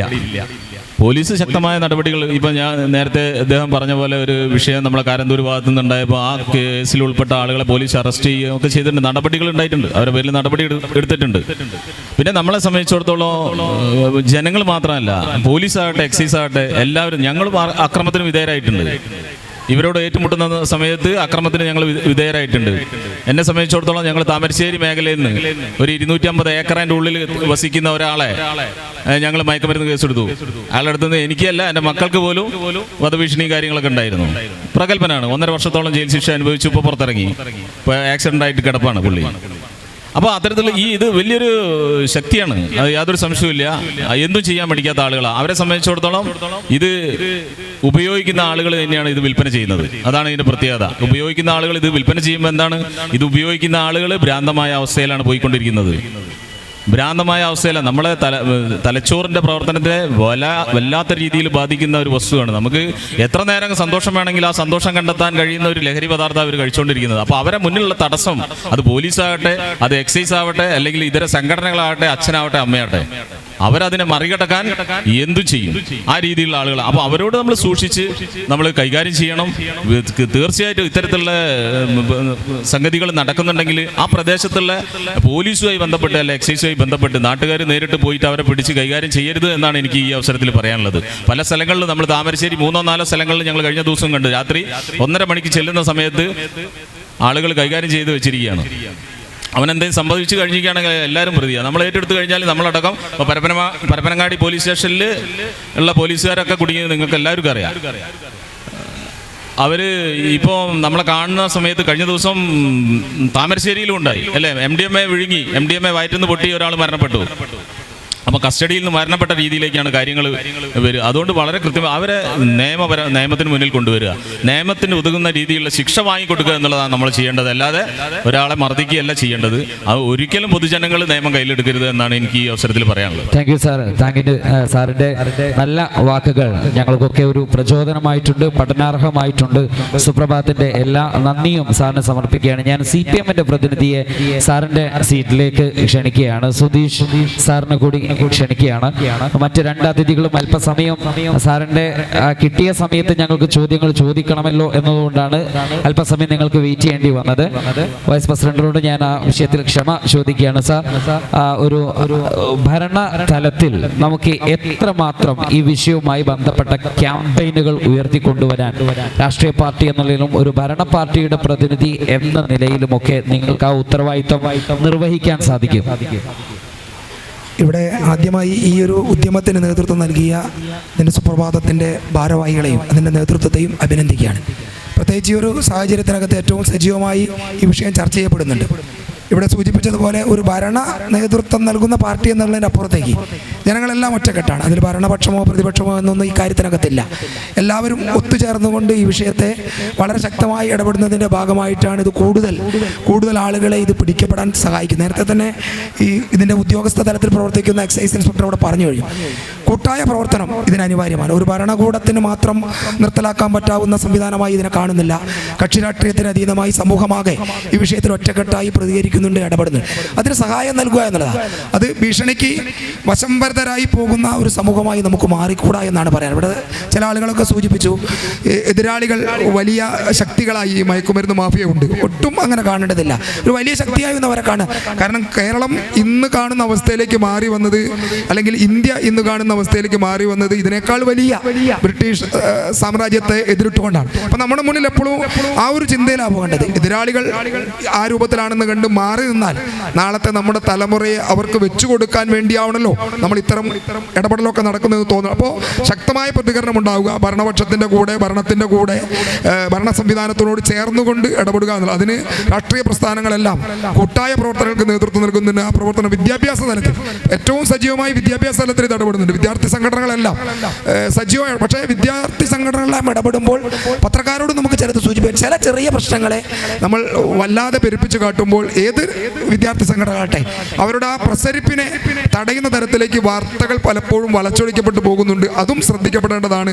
വർത്തമാന കാലഘട്ട സാഹചര്യത്തിനകത്ത് വാർത്തകൾക്ക് നല്ല സ്വാധീനമുണ്ട്. ആ വാർത്തകൾ ഗുണകരമായ വിഷയങ്ങൾ ഹൈലൈറ്റ് ചെയ്യാൻ ശ്രമിക്കണം. ചില ചെറുതെങ്കിലുമായ പ്രശ്നങ്ങളുണ്ടെങ്കിൽ അതിനെ ഓവർ ഹൈലൈറ്റ് ചെയ്യാതിരിക്കാൻ കൂടിയുള്ള ഇടപെടൽ പത്രമാധ്യമങ്ങളുടെ രാഷ്ട്രീയമായ സംരക്ഷണത്തെ നമ്മൾ പ്രോത്സാഹിപ്പിക്കാതിരിക്കുന്നതല്ലേ ഏറ്റവും നല്ലത്? തീർച്ചയായും ഒരു രാഷ്ട്രീയ പ്രസ്ഥാനവും ഇത്തരം സംവിധാനങ്ങളെ സംരക്ഷിക്കുന്നതാണെന്ന് വിശ്വാസമില്ല. ഒരു രാഷ്ട്രീയ പ്രസ്ഥാനം, കേരളത്തിനകത്ത് പ്രവർത്തിക്കുന്ന ഒരു രാഷ്ട്രീയ പ്രസ്ഥാനവും ഈ ലഹരി പദാർത്ഥങ്ങളെ അടിമപ്പെടുന്നവരെയോ അല്ലെങ്കിൽ അത്തരം സംവിധാനത്തെയോ സഹായിക്കുന്നവരാണ് എന്നുള്ള ഒരു വിശ്വാസവും ഒരു രാഷ്ട്രീയ പ്രസ്ഥാനത്തെ കുറിച്ചുമില്ല.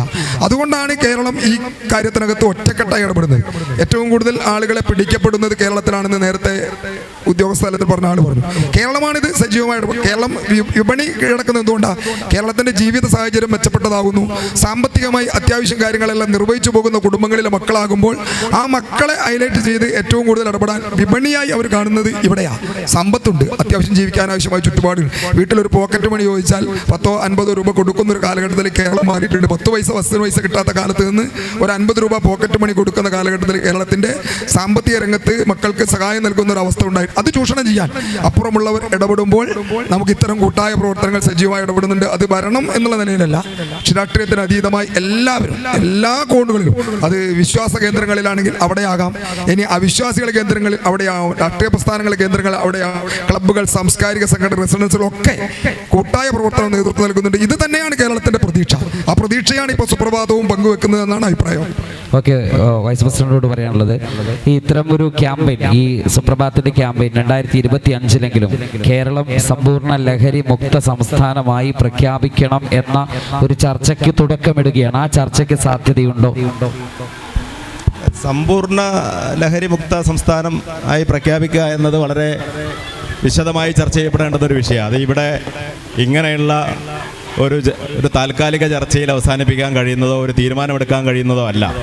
ഒന്ന്, നേരത്തെ ചില ലഹരി പദാർത്ഥങ്ങൾ നിരോധിച്ചതിൻ്റെ അനുഭവം നമുക്കുണ്ട്.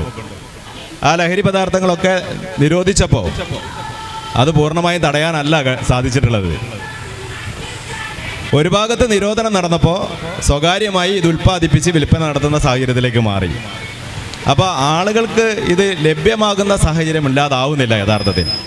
പക്ഷേ ഇതിൽ യഥാർത്ഥത്തിൽ ചെയ്യേണ്ടത് നേരത്തെ പലരും സൂചിപ്പിച്ചതുപോലെ വളരെ കൃത്യമായ ബോധവൽക്കരണം സമൂഹത്തിൽ ഇടപെടേണ്ടതുണ്ട്. ഈ കാര്യത്തിൽ എല്ലാ നിയമപരമായി നിരോധിച്ചതുകൊണ്ടല്ല നമ്മൾ മാറിയിട്ടുള്ളത്. നേരത്തെ ഒരു ഉദാഹരണം പറഞ്ഞാൽ, 1-2 കുട്ടികൾ ഒരു രക്ഷിതാവിനുണ്ടായാൽ ആ കുട്ടിയുടെ വിദ്യാഭ്യാസം, ആരോഗ്യം ഉൾപ്പെടെയുള്ള കാര്യങ്ങളിൽ ഏറെ മെച്ചപ്പെട്ട രീതിയിൽ ആ രക്ഷിതാക്കൾക്ക് സഹായിക്കാൻ കഴിയും എന്നത് നിയമപരമായി കൂടുതൽ പ്രസവിക്കാൻ പാടില്ല എന്ന് തീരുമാനമെടുത്തുകൊണ്ടല്ല വന്നിട്ടുള്ളത്. നേരത്തെ 10ഉം 11ഉം 8ഉം 9ഉം ഒക്കെ മക്കളുണ്ടായിരുന്ന കാലഘട്ടം ഉണ്ടായിരുന്നു. അന്ന് രക്ഷിതാക്കൾക്ക് അവരുടെ കുട്ടികളെ വളരെ കൃത്യമായി എല്ലാ അർത്ഥത്തിലും സഹായിക്കാൻ കഴിഞ്ഞിരുന്നില്ല സാമ്പത്തികമായി. പക്ഷേ നിരന്തരമായ ബോധവൽക്കരണത്തിൻ്റെ ഭാഗമായി 1-2 കുട്ടികളിലേക്ക് ചുരുങ്ങിയപ്പോൾ ആ കുട്ടികൾക്ക് മെച്ചപ്പെട്ട വിദ്യാഭ്യാസം നൽകാനും അവർക്കാവശ്യമായിട്ടുള്ള മറ്റ് ഭൗതിക സാഹചര്യം കൊടുക്കാനും രക്ഷിതാക്കൾക്ക് സാധിച്ചിട്ടുണ്ട്. അപ്പം നിയമപരമായി നിരോധനം കൊണ്ടുവരിക എന്നതിന് പകരം കൃത്യമായ ബോധവൽക്കരണം നമ്മൾ അങ്ങനെയാണ് മുന്നോട്ട് പോയിട്ടുള്ളത്. കേരളത്തിലെ സാംസ്കാരിക രംഗത്ത് നടന്നിട്ടുള്ള ഇടപെടലുകൾ, കേരളത്തിലെ എല്ലാ അവൈലബിലിറ്റി കൂടിയ ഒരു സാമൂഹ്യ സാഹചര്യത്തിൽ ബോധവൽക്കരണത്തിൻ്റെ വേലിയേറ്റം ഉണ്ടായിട്ടുമാണ് ഈ ക്രിമിനൽ പശ്ചാത്തലം കൂടിക്കൊണ്ടിരിക്കുന്നത് അനുദിനം എന്നതും നമ്മൾ ചർച്ചയ്ക്ക് വിധേയമാക്കേണ്ടതല്ലേ? അങ്ങനെ ഒരു അഭിപ്രായം യഥാർത്ഥത്തിൽ എനിക്കില്ല. ഞാൻ പറഞ്ഞില്ല, ഞാൻ തുടക്കത്തിൽ തന്നെ സൂചിപ്പിച്ചൊരു കാര്യമുണ്ട്. എല്ലാ വിദ്യാർത്ഥികളും ഇതിൻ്റെ കേരിയർമാരും അതേപോലെ തന്നെ ഇത് ഉപയോഗിക്കുന്ന ആളുകളുമാണെന്ന ഒരു തെറ്റായ ധാരണ സമൂഹത്തിൽ വളർന്നു വരുന്ന ഒരു സാഹചര്യം ഇപ്പോൾ ഉണ്ട്. യഥാർത്ഥത്തിൽ അതല്ല ശരി. എല്ലാ കുട്ടികളും അങ്ങനെ ഉപയോഗിക്കുന്നവരോ അല്ലെങ്കിൽ ഇതിൻ്റെ വാഹകരോ അല്ല. സമൂഹത്തിലെ തെറ്റായ പ്രവണതകളിൽ അകപ്പെട്ടു പോകുന്ന ഒരു വിഭാഗം ആളുകളുണ്ട്. അത്തരം ആളുകളെയാണ് നമുക്ക് അതിൽ നിന്ന് മോചിപ്പിക്കേണ്ടത്. അത് കൂട്ടായ പ്രവർത്തനത്തിലൂടെ നമുക്ക് നടത്താൻ വേണ്ടി കഴിയണം. സാംസ്കാരിക സംഘടനകളുടെ പ്രവർത്തനം ശക്തിപ്പെടുത്തി മുന്നോട്ട് കൊണ്ടുപോകാൻ വേണ്ടി കഴിയണം. സംസ്കാരം വളർത്തിക്കൊണ്ടുവരുന്നതിൽ വലിയ പങ്ക് നേരത്തെ ഇത്തരത്തിലുള്ള ഗ്രന്ഥശാല സംഘങ്ങൾ, വായനശാലകൾ പോലുള്ള സംവിധാനങ്ങൾക്കുണ്ടായിരുന്നു. അത് നമുക്ക് കുറെ കൂടി ശക്തിപ്പെടുത്തി കൊണ്ടുപോകാൻ വേണ്ടി കഴിയേണ്ടതുണ്ട് എന്നാണ് എൻ്റെ അഭിപ്രായം. Okay, thank you sir. ഞാൻ തളത്തിൽ ചക്രായുധൻ സാറിനെ പീഠത്തിലേക്ക് ക്ഷണിക്കുകയാണ്. സാർ നമ്മൾ വളരെ പെട്ടെന്ന് അവസാനിപ്പിക്കുകയാണ്. അതുകൊണ്ട് തന്നെ ഈ ഒരു വിഷയത്തിൽ താങ്കളുടെ ഒരു അഭിപ്രായവും ഈ പുതിയ സാമൂഹിക സാഹചര്യത്തിൽ നമ്മൾ ഇനി ഉണ്ടാക്കേണ്ട മാറ്റങ്ങളും എന്തൊക്കെയാണ്?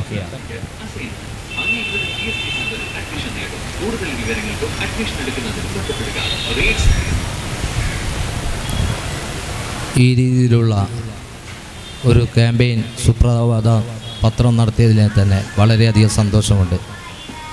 ഈ രീതിയിൽ പത്രമാധ്യമങ്ങൾ, അതുപോലെ തന്നെ സാംസ്കാരിക സംഘടനകൾ, രാഷ്ട്രീയ പാർട്ടികൾ, അതുപോലെ മറ്റുള്ള എല്ലാ സംഘടനകളും ഇതിൻ്റെ ക്യാമ്പയിൻ സംസ്ഥാന വ്യാപകമായി നടന്നാൽ ഒരു പ്രയാസം കൂടാതെ തന്നെ ഈ വിപത്തിനെ ഉന്മൂലനം ചെയ്യുവാൻ സാധിക്കും. ഒരു സംശയമില്ല.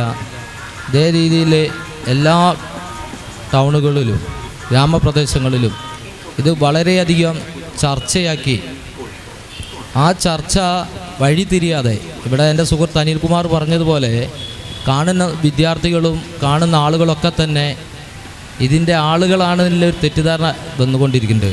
പണ്ട് അടിയന്തരാവസ്ഥ കാലത്ത് മുടി നീട്ടിയ ആളുകളൊക്കെ തന്നെ നക്സലൈറ്റാണെന്ന് പറഞ്ഞ് അന്നത്തെ പോലീസ് അവരെ പിടിക്കുന്നൊരു സമീപനം ഉണ്ടായിരുന്നു. ആ രീതിയിലേക്ക് പോകാതെ യഥാർത്ഥ ഉറവിടം കണ്ടെത്തി അവരെ ഇതിൽ നിന്ന് പിന്തിരിപ്പിക്കുക എന്നാണ് ഇതിൻ്റെ ചെയ്യാനുള്ള ഏറ്റവും വലിയ ഒരു രീതി.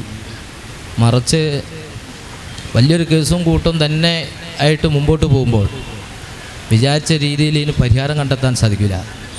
സ്കൂളിലെ കുട്ടികളും അതുപോലെ തന്നെ കോളേജിലെ കുട്ടികളൊക്കെ തന്നെ അവർ വീടുകളിലൊക്കെ തന്നെ എല്ലാ കുട്ടികൾക്കും ഒരു 8ാം തരത്തിലെത്തുമ്പോൾ തന്നെ മൊബൈൽ കിട്ടുകയും, 8ാം തരമല്ല, ഇപ്പം കൊറോണ വന്നതിന് ശേഷം UKG മുതൽ ഈ മൊബൈൽ കൊടുത്തത് കൊണ്ട് എല്ലാ ആപ്പിലും കയറി അതുപോലെ തന്നെ സുഹൃത്തുക്കളെ മൊബൈൽ കണ്ടെത്തുകയും അവരുടെ നിർദ്ദേശപ്രകാരമാണ് ഇന്ന് മക്കളൊക്കെ തന്നെ മുമ്പോട്ട് പോകുന്നത്.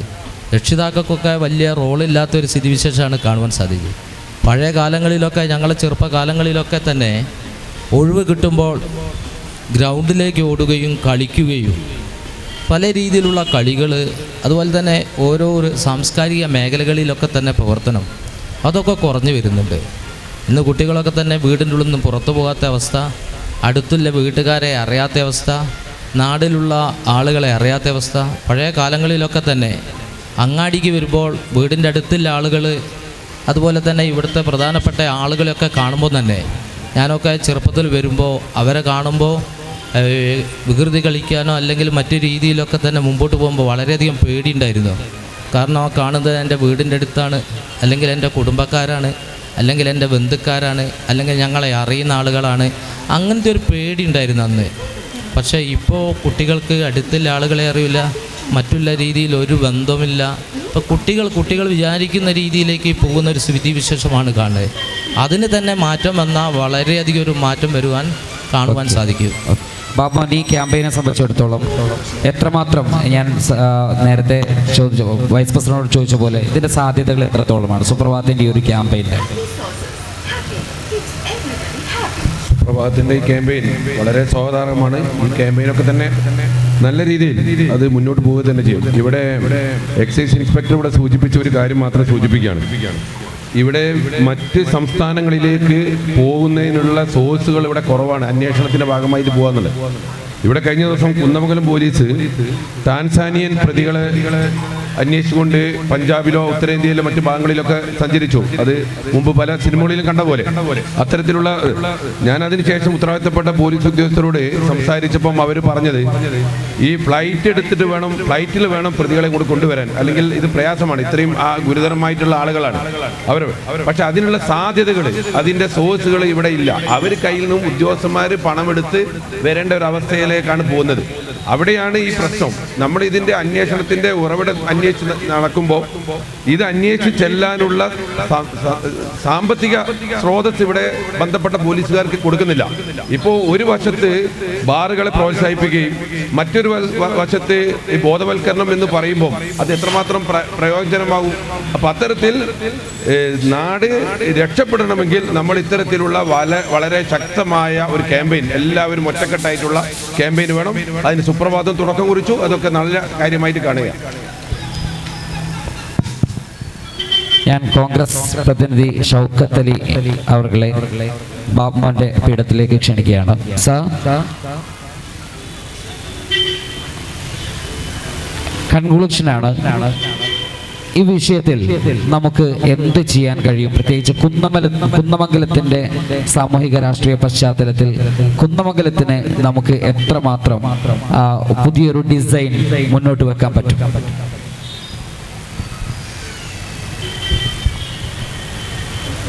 കേരളം ഇന്ന് നേരിടുന്ന ഏറ്റവും വലിയ വിപത്തിനെതിരെ ഇത്തരമൊരു ക്യാമ്പയിനുമായി പുറപ്പെട്ട സുപ്രഭാതത്തിൻ്റെ പ്രവർത്തകരെ അഭിനന്ദിക്കാൻ, എൻ്റെ പ്രസ്ഥാനത്തിന് വേണ്ടി അഭിനന്ദിക്കാൻ വേണ്ടി ഞാൻ ഈ അവസരം ഉപയോഗപ്പെടുത്തുകയാണ്. അതോടൊപ്പം തന്നെ പത്രധർമ്മത്തിൻ്റെ ഒരു ഉദാത്ത മാതൃകയായി ഞാനിതിനെ കാണുകയും ചെയ്യുന്നു. ഇവിടെ സൂചിപ്പിച്ച ഒരുപാട് കാര്യങ്ങളുണ്ട്. ഞങ്ങൾ വ്യത്യസ്ത രാഷ്ട്രീയക്കാർ അല്ലെങ്കിൽ വ്യത്യസ്ത ആളുകൾ ഇവിടെ നിന്നുകൊണ്ട് അഭിപ്രായം പറഞ്ഞാൽ അത് വ്യത്യസ്ത അഭിപ്രായങ്ങൾ ഉണ്ടാകുന്ന ഒരു വിഷയമല്ല നമ്മളിവിടെ ചർച്ച ചെയ്യുന്നത്. ഇവിടെ BJP-കാരനായാലും CPM-കാരനായാലും കോൺഗ്രസ്സുകാരനായാലും മുസ്ലിം ലീഗുകാരനായാലും ഈ കാര്യത്തിൽ വ്യത്യസ്ത അഭിപ്രായങ്ങൾ ഞങ്ങൾക്കില്ല. ഇവിടെ സൂചിപ്പിച്ച ചില കാര്യങ്ങൾ ആണ് നമുക്ക് ഇതിൽ പ്രധാനമായിട്ട് വരുന്നത്. അച്ഛനും അമ്മയും കുടുംബവും ഒത്ത് രാത്രി ഭക്ഷണം കഴിച്ച് കിടന്നുറങ്ങാൻ വ്യത്യസ്ത റൂമുകളിലേക്ക് പോയി നമ്മളൊക്കെ ക്ഷീണം കൊണ്ട് കിടന്നുറങ്ങുമ്പോൾ നമ്മുടെ മക്കള്, അതാണായാലും പെണ്ണായാലും, അവർ നേരം വെളുക്കുമ്പോഴേക്ക് ഈ സമൂഹത്തെ, അവന്റെ സമുദായത്തെ, സമൂഹത്തെ, അവന്റെ രക്ഷിതാക്കളെ, അവന്റെ നാടിനെ, അവന്റെ ഭരണത്തെ, അവന്റെ ആഭ്യന്തര വകുപ്പിനെയൊക്കെ പരാജയപ്പെടുത്തുന്ന ഒരു രീതിയാണ് നമ്മൾ കണ്ടുകൊണ്ടിരിക്കുന്നത്. ഇവിടെ സൂചിപ്പിച്ചു, നേരത്തെ എൻ്റെ പ്രിയപ്പെട്ട സാർ സൂചിപ്പിച്ചു, ഇത് ക്വാണ്ടിറ്റിയാണ് പ്രധാന വിഷയം. 1985 ഉണ്ടാക്കിയ ഒരു നിയമത്തിന്റെ അടിസ്ഥാനത്തിലാണ് ഇപ്പൊ കേസെടുക്കുന്നതും ശിക്ഷ കൊടുക്കുന്നതൊക്കെ. 40 വർഷങ്ങൾക്ക് മുമ്പ് കേരളത്തിൽ എന്ത് മയക്കുമരുന്നാണ് ഉണ്ടായിരുന്നത് എന്ന് നമ്മളൊന്ന് ചിന്തിച്ചു നോക്കിയാൽ മതി. ആ കാലത്തുണ്ടാക്കിയ ഒരു നിയമം വെച്ചുകൊണ്ട് ഇത്ര ഗ്രാം ഉണ്ടെങ്കിലേ ശിക്ഷ ലഭിക്കൂ എന്ന അവസ്ഥ തന്നെയാണ് ഇത് കൂടുതൽ ഉപയോഗിക്കാനും ഇത്രയും സംവിധാനങ്ങൾ പോലീസും എക്സൈസും നാട്ടുകാരും പൊതുപ്രവർത്തകരും ഒക്കെയുള്ള ഈ കുന്നമംഗലം അങ്ങാടിയിൽ നമ്മൾ ഈ കൂടിയിരിക്കുന്നതിന്റെ ഇടയിൽ ഒരുത്തൻ പാന്റിന്റെ പോക്കറ്റിൽ ഇത്ര ഗ്രാമും വെച്ച് നിൽക്കാനുള്ള ധൈര്യം അവൻ ഉണ്ടായിട്ടുണ്ടെങ്കിൽ അത് തീർച്ചയായും ആ ഗ്രാമിൽ തന്നെയാണ് അതിന്റെ കാരണമെന്ന് ഞാൻ മനസ്സിലാക്കുന്നത്. ഇത്ര സർവ്വ സംവിധാനങ്ങളോടുകൂടി ഇത് കച്ചവടം ചെയ്യാൻ ഒരുങ്ങുന്ന ഇതിന്റെ കേരിയർമാർക്ക് അറിയാലോ, ഇത്ര ഗ്രാം ഉണ്ടെങ്കിലേ ഞാൻ അകത്ത് കിടക്കൂ, അല്ലെങ്കിൽ എന്നെയുമായി കുന്നമംഗലം പോലീസ് സ്റ്റേഷനിലേക്ക് പോയാൽ അടുത്ത ബസ്സിന് എനിക്ക് തിരിച്ചു പോരാം എന്ന ഒരു അറിവ് അവനുണ്ട്. അത് മാറ്റണം. മയക്കുമരുന്ന് പിടിച്ചെടുത്താൽ ശിക്ഷ ലഭിക്കണം. അത് ഇത്ര ഗ്രാം എന്നതിനപ്പുറം അത് ശിക്ഷ ലഭിക്കുക തന്നെ വേണം. അതിന് ആവശ്യമായ നടപടികളാണ് വേണ്ടത്. പിന്നെ ഇവിടെ നേരത്തെ സൂചിപ്പിച്ചു, മയക്കുമരുന്ന് പിടിച്ചത് പറയാൻ അല്ലെങ്കിൽ അറിയാൻ സാമൂഹ്യ പ്രവർത്തകര്, രാഷ്ട്രീയ പ്രവർത്തകരൊക്കെ അറിഞ്ഞാലും പറയാത്ത ഒരു സാഹചര്യമുണ്ട്. അത് ഭയം കൊണ്ടാണ്. അവർക്ക് പരിരക്ഷ കൊടുക്കാൻ, സംരക്ഷണം കൊടുക്കാൻ പോലീസ് തയ്യാറാവണം. മറ്റൊരു കാര്യം ഞാൻ കുറ്റപ്പെടുത്തുകയല്ല, അതിഥി തൊഴിലാളികളെ നമ്മൾ ശ്രദ്ധിച്ചേ പറ്റൂ. അവരുടെ വാസസ്ഥലങ്ങൾ, അവരെന്ത് ജോലി ചെയ്യുന്നു, അവർ വന്നത് എവിടെ, അവർ വരുന്നതിന് മുമ്പ് അവരുടെ നാട്ടിൽ അവർ ആരായിരുന്നു എന്നതിനെ കുറിച്ചൊക്കെ ആർക്കറിയാം? 100 കണക്കിന് അതിഥി തൊഴിലാളികൾ താമസിക്കുന്ന സ്ഥലമുണ്ട് ഇവിടെ. അവര് വൈകുന്നേരങ്ങളിൽ ഒന്നിച്ചു കൂടിയാൽ ആ പ്രദേശത്തെ താമസിക്കുന്ന മലയാളികൾക്ക്, ഈ നാട്ടുകാർക്ക്, ആ പ്രദേശത്തുകാർക്ക് ഭയമാണ് അവരെ. അപ്പൊ അവരെ നിലക്ക് നിർത്തണം, അവരെ ശ്രദ്ധിക്കണം. അവരെന്താണെന്ന് ചെയ്യുന്നതെന്ന് വെച്ചാൽ നോക്കി മനസ്സിലാക്കണം. ഇതാണ് ഞാൻ പറയുന്നത്. അതുകൊണ്ട് ഈ മയക്കുമരുന്ന് വിപത്തിനെതിരെ അതിശക്തമായ പ്രവർത്തനത്തിന് നാടും നാട്ടുകാരും ഭരണ അതേപോലെ തന്നെ ഡിപ്പാർട്ട്മെന്റ് ഒക്കെ ഒന്നിച്ചിറങ്ങണം എന്ന് തന്നെയാണ് പറയാനുള്ളത്. തീർച്ചയായിട്ടും കുന്നമംഗലത്തിന്റെ മനസ്സ് ആ രീതിയിലാണ് ചിന്തിച്ചുകൊണ്ടിരിക്കുന്നത്. നമ്മളെല്ലാവരും ഒരുപോലെ ആവശ്യപ്പെടുന്ന കാര്യം ഇതിന്റെ ശിക്ഷാ നടപടികൾ വർദ്ധിപ്പിക്കണം. അതോടൊപ്പം തന്നെ ഈ ഒരു ക്വാണ്ടിറ്റിയിൽ വരുന്ന ഈ ഒരു പോയിന്റ് വ്യത്യാസങ്ങൾക്കിടയിൽ ഒരു ലൂപ്പ് ഹോളായി നിയമം അവർക്ക് അനുവദിക്കുന്നതിനെ അവർ ദുരുപയോഗം ചെയ്യുന്നു എന്നതിനെയും നമ്മൾ വളരെ കൃത്യമായി സൂക്ഷിക്കേണ്ടിയിരിക്കുന്നു. ഈ എല്ലാ പ്രതിനിധികൾക്കും ഞങ്ങൾ കോയ സാറിന്റെ ഒരു ആശംസ, പ്രസ് ക്ലബിന്റെ പ്രതിനിധിയാണ്, ഒരു ആശംസ, ഒറ്റവാക്കിലുള്ള ഒരു ആശംസയോട് കൂടി നമ്മൾ ഈ ചർച്ച ഇവിടെ പൂർണ്ണമാവുകയാണ്. എല്ലാവർക്കും ഞാൻ നന്ദി അർപ്പിക്കുകയാണ്. കോയ സാറിനെ ഞാൻ ക്ഷണിക്കുകയാണ്. നമ്മൾ അടുത്ത സമാപന സ്ഥലം കോഴിക്കോട് ബീച്ചിലാണ്. അവിടേക്ക് നമ്മൾ പോവേണ്ടതുള്ളത് കൊണ്ട് ഞങ്ങൾ വളരെ പെട്ടെന്ന് ഈ ചർച്ച ഇവിടെ പൂർത്തിയാക്കുകയാണ്. വളരെ പെട്ടെന്ന് ഒരു ആശംസയിലേക്ക് കടക്കണമെന്ന് അഭ്യർത്ഥിക്കുകയാണ്. സുഹൃത്തുക്കളെ, സുപ്രഭാതം. സംഘടിപ്പിച്ച ഈ ലഹരിക്കെതിരെയുള്ള ക്യാമ്പയിൻ സ്വാഗതാർഹമാണ്. നമ്മൾക്ക് ഇവിടെ പറഞ്ഞത് നിയമത്തിൽ ഉള്ള ലൂപ്പ് ഹോളുകളൊക്കെ ഇല്ലാതാക്കണം, കടുത്ത ശിക്ഷ നൽകണം എന്നൊക്കെയാണ്. ഇതെല്ലാം ശരിയാണ്. അതേപോലെയുള്ള ഈ പത്രസ്ഥാപനങ്ങൾ നടത്തുന്ന ഈ ക്യാമ്പയിനുകളും ജനങ്ങളുടെ ഇടയിൽ ഒരു ബോധം ഉണ്ടാക്കാനുള്ള ഒരവസരമായിട്ട് കാണുകയും വേണം. അതോടൊപ്പം നമ്മൾ യഥാർത്ഥത്തിൽ നമ്മൾ ലക്ഷ്യം വയ്ക്കുന്നത് നമ്മുടെ പിഞ്ചു കുട്ടികളെയാണ്, അതേപോലെ തന്നെ രക്ഷിതാക്കളെയാണ്. അപ്പോൾ നമ്മളെ ഈ വലിയ നഗരങ്ങളിലും പട്ടണങ്ങളിലും പൊതുസ്ഥലങ്ങളിലും ഈ ബോധവൽക്കരണം നടത്തുന്നതോടൊപ്പം തന്നെ ഗൃഹാന്തരങ്ങളിലേക്ക് അല്ലെങ്കിൽ അയൽക്കൂട്ടങ്ങളിലേക്ക് ഇത് വ്യാപിപ്പിക്കണം എന്നാണ്. അച്ഛനും അമ്മയും ഒരു 50 കുടുംബത്തിലെ അമ്മമാരെയും അതിലെ കുട്ടികളെയും ഒരുമിച്ചിരുത്തി കാര്യങ്ങളൊക്കെ ഇൻഡയറക്റ്റ് ആയിട്ട് കാര്യങ്ങളൊക്കെ പറയുക, എന്നിട്ട് അവരിൽ ഈ ബോധം ഉണ്ടാക്കുക എന്നുള്ളതാണ് ഏറ്റവും പ്രായോഗികമായിട്ടുള്ള ഗ്രാസ് റൂട്ട് ലെവലിലുള്ള ബോധവൽക്കരണം എന്ന് മാത്രം പറഞ്ഞുകൊണ്ട് ഒന്നുകൂടി ആശംസകൾ അർപ്പിച്ചുകൊണ്ട് നിർത്തുന്നു. Thank you. ഈ ചർച്ച ഇവിടെ പൂർണ്ണമാവുകയാണ്. ചർച്ചയിൽ പങ്കെടുത്ത മുഴുവൻ അതിഥികളെയും പേരെടുത്ത് പറയുന്നില്ല. എല്ലാവരുടെയും സ്നേഹം ഞങ്ങൾ തൊട്ടറിയുന്നു. ഞങ്ങൾ ഉന്നയിച്ച വിഷയവുമായി ഞങ്ങൾ മുന്നോട്ട് പോവുകയാണ്. വീണ്ടും ഞങ്ങൾ ഇതേ അർത്ഥത്തിൽ ഒരിക്കൽ കൂടി വരും എന്ന ഒരു ഉറപ്പും അതോടൊപ്പം തന്നെ ഒരു